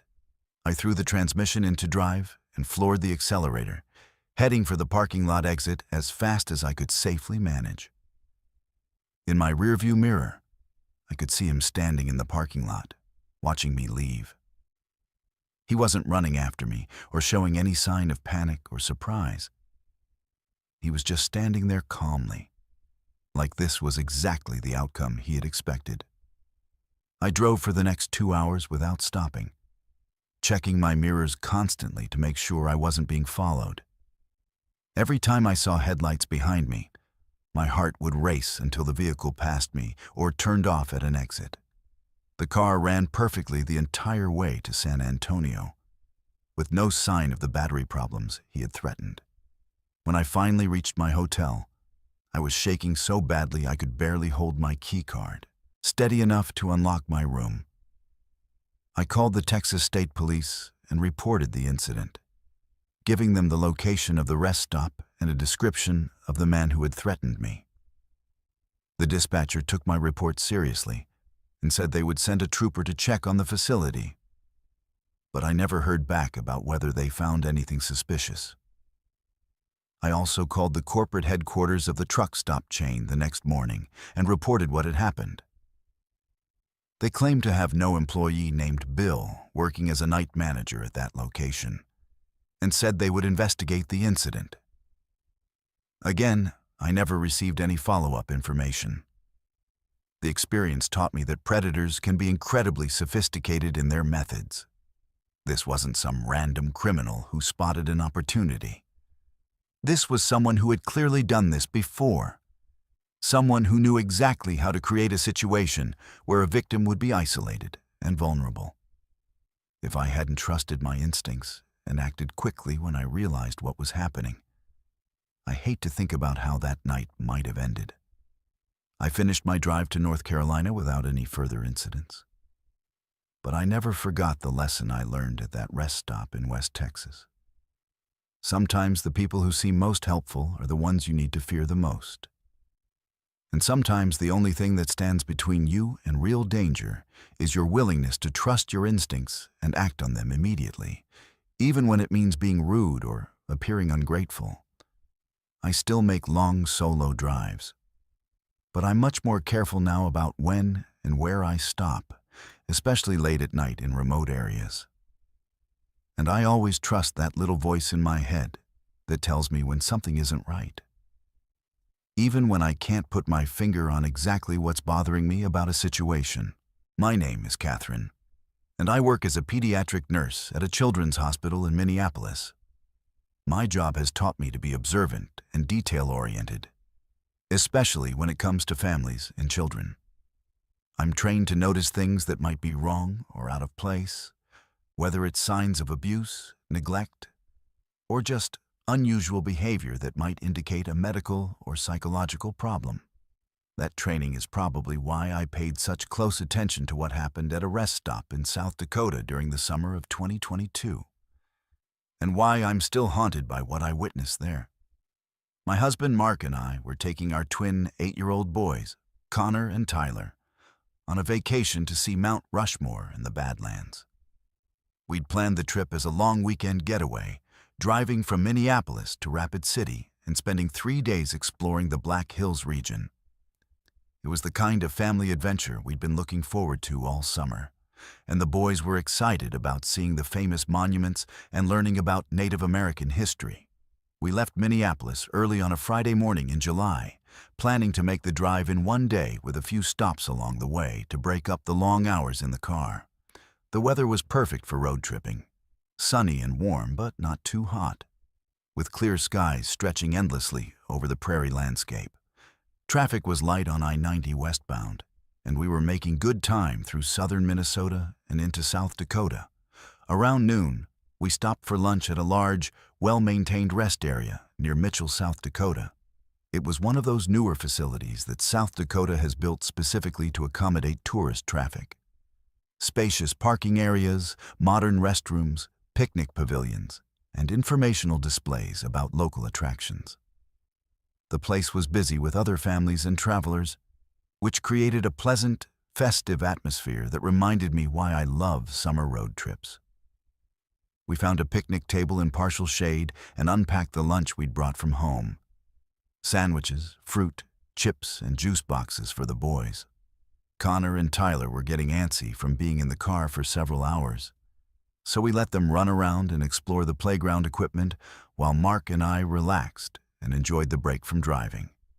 That's when I noticed the other family. They had arrived shortly after us in a white minivan with Iowa plates, and they were setting up at a picnic table about 50 feet away from ours. There was a father who appeared to be in his late 30s, a mother who looked to be roughly the same age, and 2 children. A boy who seemed to be around 10 years old, and a girl who looked to be maybe 6 or 7. At first, they seemed like a completely normal family doing exactly what we were doing, stopping for lunch and letting their kids burn off some energy during a long drive. The father was unpacking food from a cooler, while the mother was organizing napkins and drinks. The children were standing nearby, waiting patiently for their parents to get everything ready. But something about the scene caught my attention and held it. Maybe it was my professional training kicking in, or maybe it was just parental instinct. But there was something about this family that didn't feel quite right. The children were too still, too quiet, too perfectly well behaved.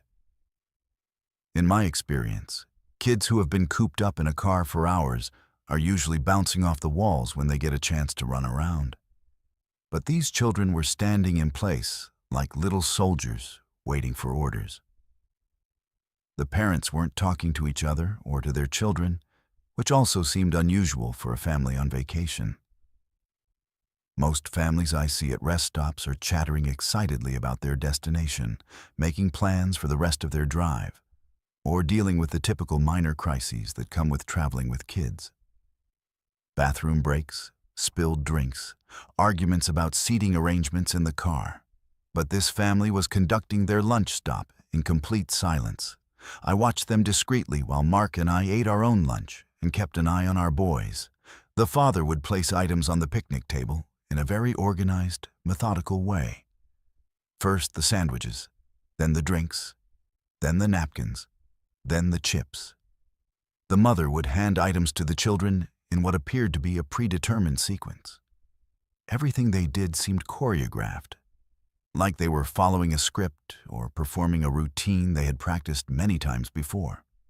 The children ate their lunch without speaking, without fidgeting, without displaying any of the normal behaviors you'd expect from kids their age.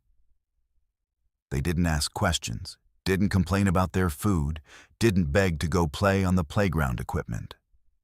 They just sat there eating in perfect silence, while their parents continued their wordless lunch preparation and cleanup routine. "Mark," I said quietly to my husband, "look at that family over there. Do they seem normal to you?" Mark glanced over at the family I was indicating, observed them for a minute, then shrugged. "They seem fine to me. Maybe they're just tired from driving. Or maybe the kids are really well disciplined." But I couldn't shake the feeling that something was wrong. In 15 years of working with children and families, I developed a pretty good sense for when family dynamics are healthy and normal versus when something troubling is going on beneath the surface.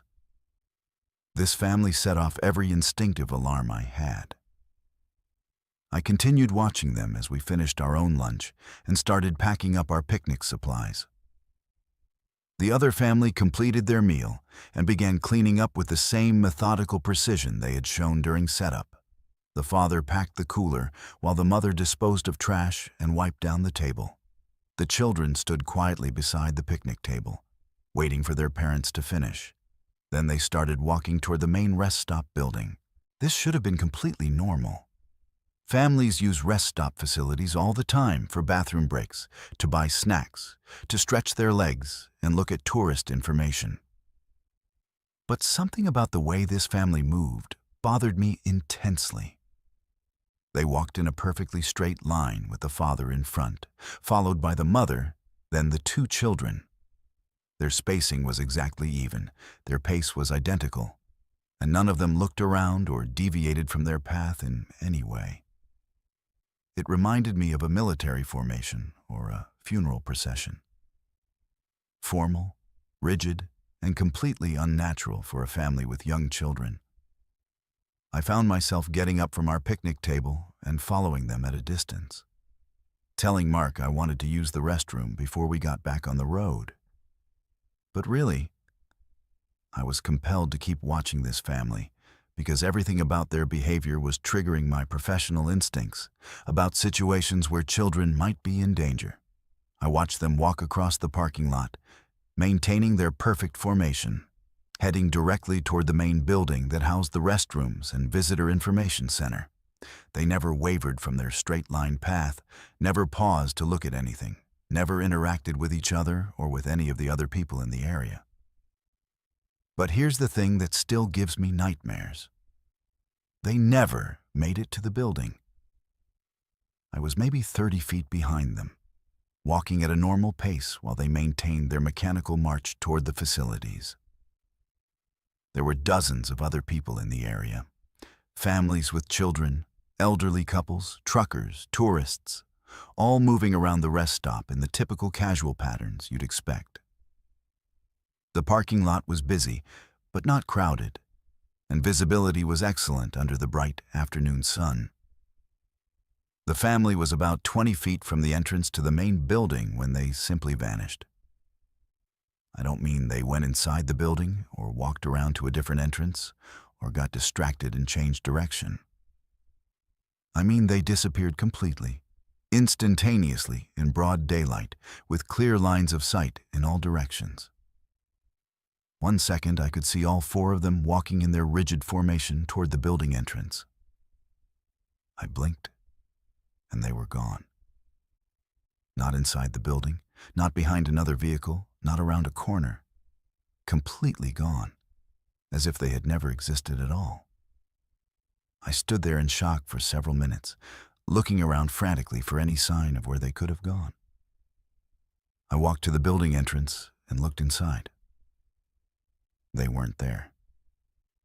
I circled the entire building, checking all the other entrances and exits. No sign of them. I even went back to the picnic area where they had been eating lunch, thinking maybe I had somehow gotten confused and they had returned to their table.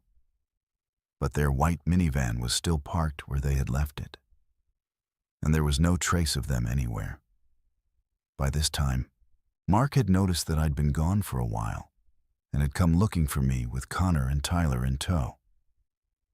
I tried to explain what I had seen, but it sounded crazy even to my own ears. A family had vanished into thin air in broad daylight at a busy rest stop with dozens of witnesses around. But Mark has been married to me long enough to know that I don't imagine things or make up stories for attention. If I said something strange had happened, he was willing to listen and help me figure it out. We spent the next hour searching the entire rest area and questioning other people who had been there during the lunch period. Several people remembered seeing the family I described: the white minivan, the parents and 2 children, the unusually quiet and well-organized behavior during their picnic lunch. But nobody had seen them leave their picnic table, and nobody had witnessed them walking toward the building or disappearing. One elderly man who had been sitting on a bench near the main building specifically remembered looking in that direction at the time I claimed the family had vanished. He insisted that he would have noticed a family of 4 walking toward the entrance, and he was certain that no such group had passed by his location. We contacted the rest area management and asked them to check their security cameras. The facility had multiple cameras covering the parking areas and building entrances, and they were able to review the footage from the time period when the family had been there. The security video showed the family arriving in their white minivan, setting up their picnic lunch, eating in silence, and cleaning up their table. But when they should have been walking toward the building, the cameras showed something impossible. The family simply faded out of existence over the course of about 10 seconds, becoming progressively more transparent until they disappeared completely. The rest area manager was as baffled as we were. He made copies of the relevant footage and said he would report the incident to local law enforcement, but he'd never seen anything like it in 20 years of working at highway facilities. We filed a missing persons report with the South Dakota State Police, providing the license plate number of the white minivan and detailed descriptions of all 4 family members. But when they ran the plates, they discovered that the vehicle had been reported stolen from a long-term parking lot at the Des Moines airport 6 months earlier. The car's registered owners were a couple from Cedar Rapids who had been on vacation in Europe at the time of the theft and had never had any children. The investigation continued for several weeks, but no trace of the missing family was ever found. The stolen minivan remained in the rest area parking lot for 3 days before being towed and processed for evidence. But it yielded no useful clues about the identity of the people who had been using it. Local and state police interviewed dozens of witnesses who had been at the rest area that day. But nobody could provide any additional information about what had happened to the family or where they might have gone. The security camera footage was analyzed by digital forensics experts, but they could offer no explanation for how or why 4 people had gradually faded from visibility over a 10-second period. The case was eventually classified as a missing persons investigation with unknown circumstances, and it remains unsolved to this day. We continued on with our family vacation, but the experience cast a shadow over what should have been a fun weekend getaway. Connor and Tyler were too young to fully understand what had happened, but they picked up on Mark's and my anxiety and kept asking questions about the invisible family for weeks after we returned home. I still think about that family regularly, especially when I'm working with children who seem too quiet, too compliant, too perfectly well-behaved for their age. I wonder if those children were in some kind of danger, if their unusual behavior was a sign that something terrible was happening to them. I wonder if their disappearance was somehow connected to whatever had been wrong with their family dynamics. Most of all, I wonder if they're still out there somewhere, trapped in that same rigid, silent routine, waiting for someone to notice that they need help. My name is Jimmy, and I've been a long-haul trucker for 18 years, covering routes across the western United States. In all that time driving through some of the most remote and challenging terrain in the country, I've encountered just about every kind of weather, road condition, and emergency situation you can imagine. Mountain passes in blizzards, desert highways in 120-degree heat, ice storms, flash floods. I thought I'd seen it all. But nothing in my experience prepared me for what happened during a winter storm in the Colorado Rockies in February 2023. I was hauling a load of electronics from Denver to Salt Lake City, taking Highway 6 through the mountains because I-70 was closed due to avalanche danger. The weather had been deteriorating all day, with snow starting as light flurries in the morning, but gradually building into a full-scale blizzard by late afternoon. Visibility was getting worse by the hour, and the wind was picking up to the point where it was becoming difficult to keep my rig steady on the road. Around 8 p.m., I was climbing through a particularly treacherous section of highway when the storm intensified beyond anything I'd ever experienced. The snow was coming down so heavily that my headlights could barely penetrate more than a few feet ahead, and the wind was creating whiteout conditions that made it impossible to see the road markings or guardrails. My CB radio was picking up reports from other drivers about multiple accidents and road closures, and it was becoming clear that continuing in these conditions would be suicidal. When I saw the lights of what appeared to be a rest area ahead, I made the decision to pull off and wait out the worst of the storm. I've been driving long enough to know that no delivery schedule is worth risking your life for. And this blizzard was rapidly approaching the kind of conditions that kill people who try to push through them. The rest area was one of those high-altitude facilities designed specifically for mountain highway conditions. Substantial buildings built to withstand severe weather, with covered areas for vehicles and emergency shelter capabilities. As I pulled into the parking area, I could see several other vehicles already there. A few cars, another semi-truck, and what looked like an RV that had probably been trapped by the storm, just like I was.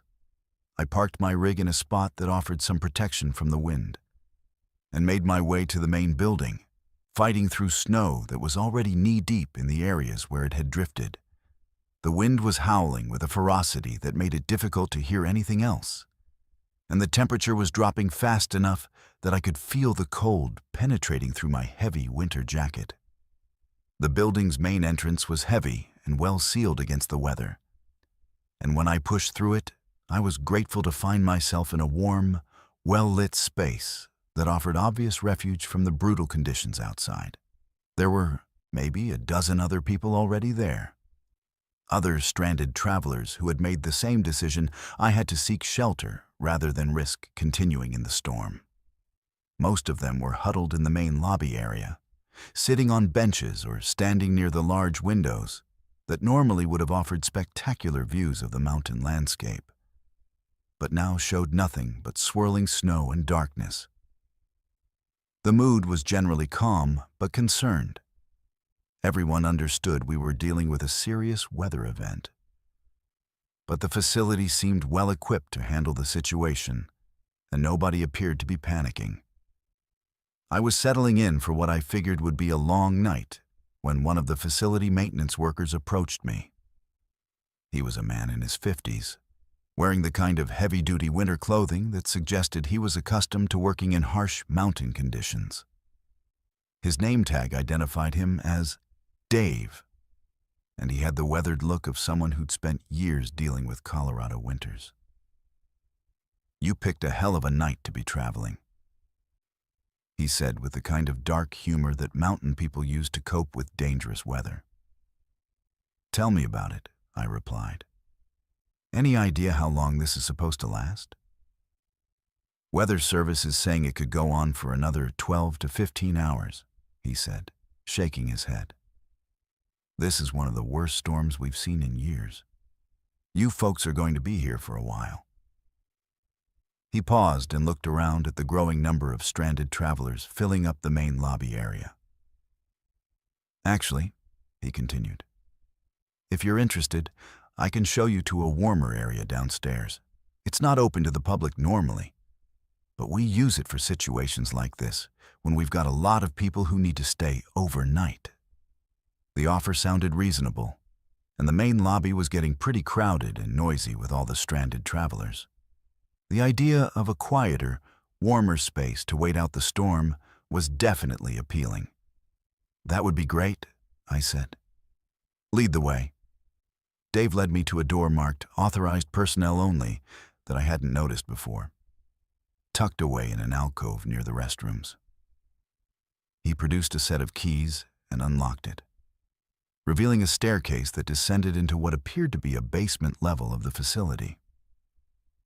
"We don't usually bring people down here," he explained as we walked down the concrete steps. "But this storm is exceptional circumstances. The heating system works better down here, and there are some cots and chairs if you want to try to get some sleep." The basement level was indeed warmer than the main lobby, and it was laid out differently than I'd expected. Instead of the utilitarian basement space I'd anticipated, it was more like a series of connected rooms with finished walls, carpeting, and comfortable lighting. Dave led me through what appeared to be a common area with chairs and tables, then down a corridor lined with doors. "Storage areas mostly," he explained when he noticed me, looking at the doors. "We keep supplies, emergency equipment, that sort of thing." But as we walked deeper into the underground area, I started noticing things that didn't seem consistent with a typical rest area storage facility. Some of the doors had small windows, and when I glanced through them, I could see what appeared to be furnished rooms, not storage areas, but spaces that looked like they were designed for people to occupy. One room contained several beds with neat white linens. Another had comfortable chairs arranged in a circle like a therapy group setting. A third appeared to be set up like a small office with a desk, filing cabinets, and computer equipment. "What exactly is all this?" I asked Dave. "Oh, we use these for different purposes," he said vaguely. "Sometimes we get travelers who need medical attention, or families with small children who need a quiet place to rest. The state gives us funding to provide enhanced services during emergency situations." His explanation sounded reasonable enough, but something about the setup was making me increasingly uncomfortable. The rooms we were passing were too well appointed, too permanent-looking to be simple emergency shelters. They looked like they were designed for extended occupancy rather than temporary storm refuge. We continued walking down the corridor, passing more doors, more rooms that I could glimpse through small windows. Some were dark and appeared empty, but others showed signs of recent use: unmade beds, personal belongings scattered around, the general disorder that suggests people had been living in these spaces. "How many people are staying down here?" I asked. "Oh, we've got space for quite a few," Dave replied, but he didn't give me a specific number. Don't worry, there's plenty of room. We reached the end of the corridor, and Dave opened a door that led into a larger room furnished with several cots, chairs, and a small table. You can make yourself comfortable here, he said. There are blankets in that closet, and there's a bathroom just down the hall. I thanked him and set down my overnight bag. But I was becoming increasingly uneasy about the situation.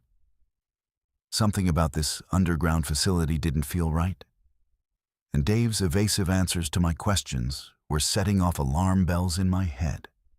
After Dave left, supposedly to check on other stranded travelers, I decided to do some exploring on my own.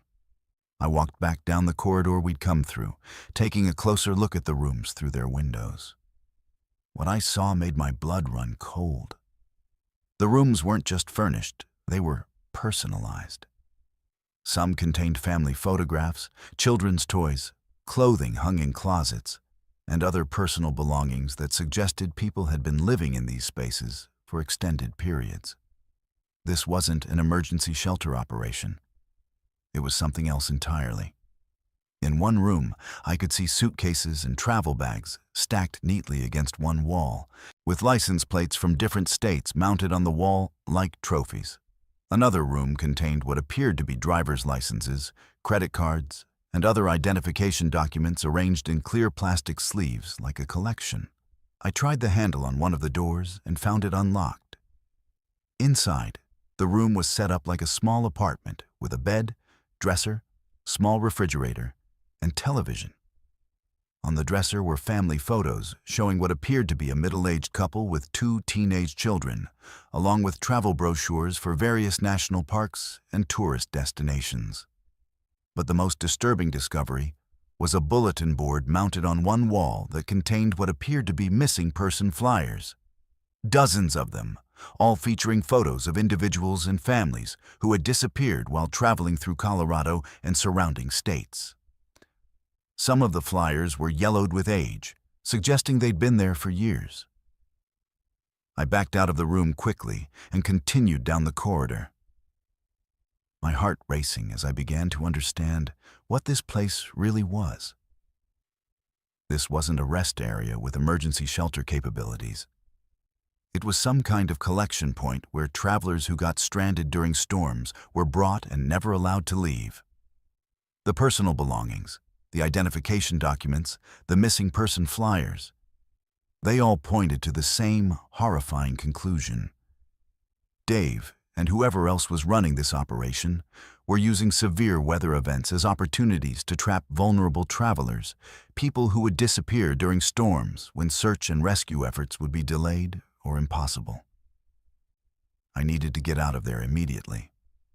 But when I tried to retrace my steps back to the staircase, I discovered that the corridor layout had somehow changed. The path that Dave and I had taken to reach my assigned room was no longer there.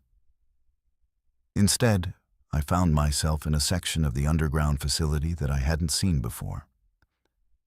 With different rooms and different corridors branching off, it's in directions that didn't make sense based on my memory of the building's layout. I spent what felt like hours trying to find my way back to the staircase. But the underground area seemed to be much larger and more complex than should have been possible. I passed dozens of rooms, some occupied by people who appeared to be sleeping or resting, others filled with personal belongings and travel gear that suggested many previous visitors had been brought here and never left. Some of the occupied rooms contained people who looked like they'd been there for a long time. Their clothes were worn and faded. Their appearance suggested poor nutrition and limited access to proper hygiene facilities.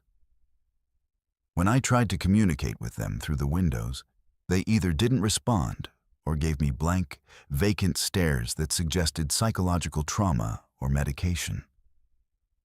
Finally, after what my watch showed as nearly 6 hours underground, I found a different staircase that led up to what appeared to be a mechanical room, filled with heating and electrical equipment. From there, I was able to find a service entrance that led outside into the still raging blizzard. The cold hit me like a physical blow. But I preferred the deadly mountain storm to whatever was happening in that underground facility. I fought my way through the deep snow to where I'd parked my truck, started the engine, and began the dangerous process of getting back onto the highway despite the continuing whiteout conditions. I drove for 3 hours through some of the worst weather I've ever experienced, barely able to see the road and stopping frequently to clear ice from my windshield. But eventually, the storm began to clear, and I was able to make it to a truck stop in Grand Junction where I called the Colorado State Police and tried to report what I'd discovered. The dispatcher listened to my story, but seemed skeptical about the details. When state troopers checked the rest area the following day, they found a normal, well-maintained facility with no underground levels beyond a standard basement containing heating and maintenance equipment. There was no sign of the elaborate underground complex I'd described, no evidence of missing persons materials, and no employee named Dave. The official conclusion was that I'd become disoriented during the blizzard and had somehow confused multiple locations or experienced hallucinations due to stress and exhaustion. But I know what I saw in that underground facility, and I know those missing person flyers were real. I still drive mountain routes regularly, but I never stop at remote rest areas during severe weather anymore. When storms hit, I find truck stops or motels in populated areas rather than risk getting stranded at facilities that might not be what they appear to be. Sometimes I search online for missing person cases from Colorado and surrounding states, looking for faces that might match the photos I saw in that underground collection. I've found several that look familiar, but without more specific information or evidence, there's nothing I can do except wonder how many travelers have disappeared into that maze of underground rooms, and whether they're still down there, waiting for someone to find them. My name is Devin, and I honestly can't tell you how long I've been trying to leave this rest stop. Time doesn't seem to work the same way here as it does in the outside world, and my memories of what happened before I arrived are getting hazier with each passing hour, day. I'm not even sure anymore. I think I was driving somewhere. I have flashes of memory, being behind the wheel of my car, music playing on the radio, the sensation of highway miles passing beneath my tires. But the details are slipping away like water through my fingers. Was I going to visit someone? Coming home from work? Taking a vacation? The harder I try to remember, the more the memories seem to dissolve. What I do remember clearly is pulling into this rest stop because I needed to use the bathroom. It looked completely ordinary. A standard highway facility with brick buildings, picnic tables, and a parking area that could accommodate maybe 30 vehicles. Nothing unusual, nothing that would have given me any reason to be cautious or concerned. I parked in a space near the main building, used the restroom, bought a soda from a vending machine, and walked back to my car. Simple, routine, forgettable. Except when I got back in my car and drove toward the exit, something went wrong. Instead of merging back onto whatever highway I'd been traveling, I found myself pulling into the same rest stop again. Same building, same parking spaces, same vending machines. At first, I thought I'd gotten confused and somehow made a wrong turn, maybe driven in a circle around the facility without realizing it. So I tried again. I parked, got out of my car, and walked around the entire perimeter of the rest stop to get my bearings. There was definitely only one entrance and one exit, and they connected to what appeared to be a normal highway with traffic moving in both directions. Nothing complicated about the layout, nothing that should have caused any confusion. I got back in my car, drove carefully toward the exit, and paid close attention to every turn and merge. I made sure I was heading in the right direction, checked my mirrors, watched the road signs. but within what felt like 5 minutes of driving, I was pulling into the same rest stop again. That's when I started to panic. I tried different approaches, driving faster, driving slower, taking the entrance ramp in reverse to see if that would somehow break whatever pattern I was caught in. I tried getting out of my car at the highway entrance and walking along the road to see where it led. I tried calling for help on my cell phone, but I had no signal despite being on what should have been a major highway. Nothing worked. Every attempt to leave the rest stop resulted in me arriving back at the rest stop within minutes, pulling into the same parking area as if I'd never left at all. The worst part is the other people. There are maybe 15 or 20 other individuals here at any given time. Men, women, children, elderly couples, solo travelers like myself. They all seem to be going through the normal motions of rest stop visitors, using the facilities, eating snacks, stretching their legs, checking their phones. But none of them seem to notice that we're all trapped here. I've tried talking to them, explaining the situation, asking if they've experienced the same problem with being unable to leave. But their responses are always vague and disconnected, like they're not really hearing what I'm saying or understanding the implications of what I'm telling them. A woman in a blue jacket will smile and nod when I explain that I've been trying to leave for hours, then immediately ask me if I know what time it is or whether I think it's going to rain. An elderly man will listen politely to my description of driving in circles, then tell me about his grandchildren as if we're having a completely different conversation. The children are the worst. They play on the small playground equipment or run around the grassy areas. But they never get tired, never ask their parents when they're leaving, never show any awareness that anything unusual is happening. They just repeat the same activities over and over, swinging on the same swing, climbing the same piece of equipment, playing the same games. I've started paying attention to the patterns, trying to document what I observe to maintain some sense of sanity and purpose. The woman in the blue jacket always sits at the same picnic table and eats the same bag of chips. The elderly man always walks his small dog along the same path around the perimeter of the facility. A family with teenage children always has the same conversation about their travel plans while looking at the same road atlas. The repetition is exact, mechanical, like watching a video loop play over and over again. These people aren't just trapped here like I am. They're stuck repeating the same actions, the same conversations, the same behaviors, without any awareness that they've done it all before. I've tried disrupting their patterns, inserting myself into their routines to see if I can break the cycle. I'll sit at the woman's picnic table before she gets there, or I'll stand in the path where the elderly man walks his dog. But they simply adjust around me, as if I'm not there, finding new ways to complete their predetermined actions while maintaining the same essential behaviors. My car is always parked in the same spot when I return from my failed escape attempts, even though I remember parking it in different locations. My fuel gauge always shows the same level. My odometer never changes. My clock displays times that don't seem to follow any logical sequence. Sometimes it shows morning, sometimes afternoon, sometimes evening. But the lighting and weather never change to match. I've explored every inch of this rest stop looking for clues, answers, or escape routes. The building interiors are always the same.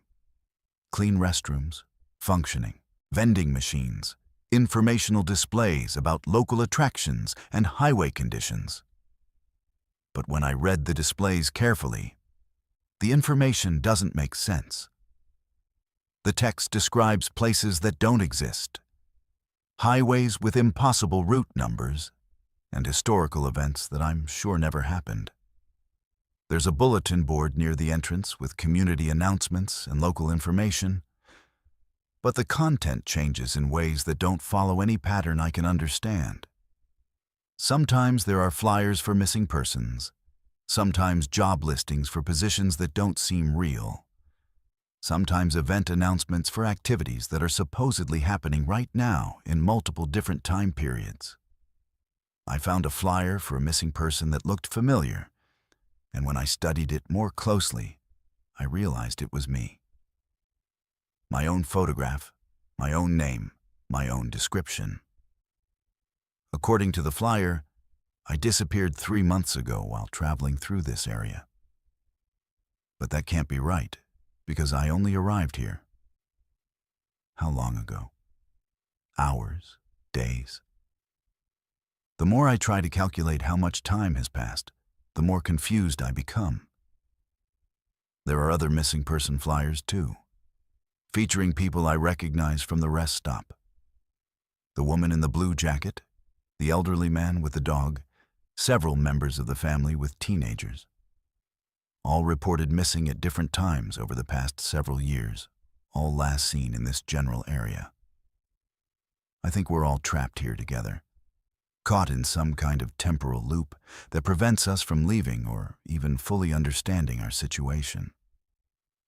The others have been here longer than I have, and the repetitive behavior patterns seem to be a side effect of extended exposure to whatever is keeping us here.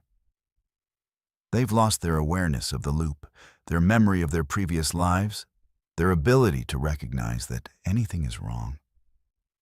I can feel it happening to me too. Each cycle through the loop, my memories from before arriving here become a little fainter, a little less detailed. My sense of urgency about escaping diminishes slightly each time I fail to find a way out. The bizarre situation starts to feel more normal, more acceptable, more like just the way things are rather than a problem that needs to be solved. Sometimes I catch myself going through the same motions as the other trapped people, sitting at the same picnic table, walking the same paths, having the same thoughts in the same sequence. When I realize what's happening, I can break out of the pattern temporarily, but it takes more effort each time, and the patterns become more compelling with each repetition. I'm writing this down while I still remember who I am and why I need to escape, but I can feel my grip on reality loosening with each loop. Soon, I'll probably join the others in their mindless repetition, going through the motions of being a rest stop visitor without any memory of my previous life or awareness that I'm trapped. If you're reading this somehow, if this account survives when I don't, please remember that we're here. We're real people who had lives and families and dreams before we got caught in this place. We didn't choose to disappear, and we don't deserve to be forgotten. Don't stop at rest areas alone, especially in remote areas or during unusual circumstances. Don't ignore the feeling that something isn't right about a place or situation. Trust your instincts, and if something feels wrong, leave immediately and don't look back. And if you ever find yourself at what seems like an ordinary rest stop but notice that you can't leave, or that other people are behaving strangely, or that time doesn't seem to work normally, run. Fight against it with everything you have. Don't let it normalize. Don't let it become acceptable. Don't let it take your memories and your sense of self like it's taking mine. Remember us. Remember that we were real. And whatever you do, don't let yourself become another missing person flyer on a bulletin board that no one will ever read. Have you ever experienced something unexplainable at a rest stop during your travels? Has a routine pit stop ever turned into something that still haunts you years later? I want to hear from you. Share your story in the comments below. Whether it's a strange encounter with other travelers, an unexplained disappearance you witnessed, or a facility that didn't seem quite right, your experience could help other travelers stay safe. Or it might provide answers for families still searching for missing loved ones. Don't forget to subscribe to Verified Fears for more true horror stories that will make you think twice about your next road trip. Hit that notification bell so you never miss our latest investigations into the unexplained encounters that happen in the places we least expect them. And remember, when you're out there on the highways, trust your instincts. Sometimes the most ordinary places hide the most extraordinary dangers. Stay safe out there and keep your eyes open. You never know what's waiting at the next rest stop.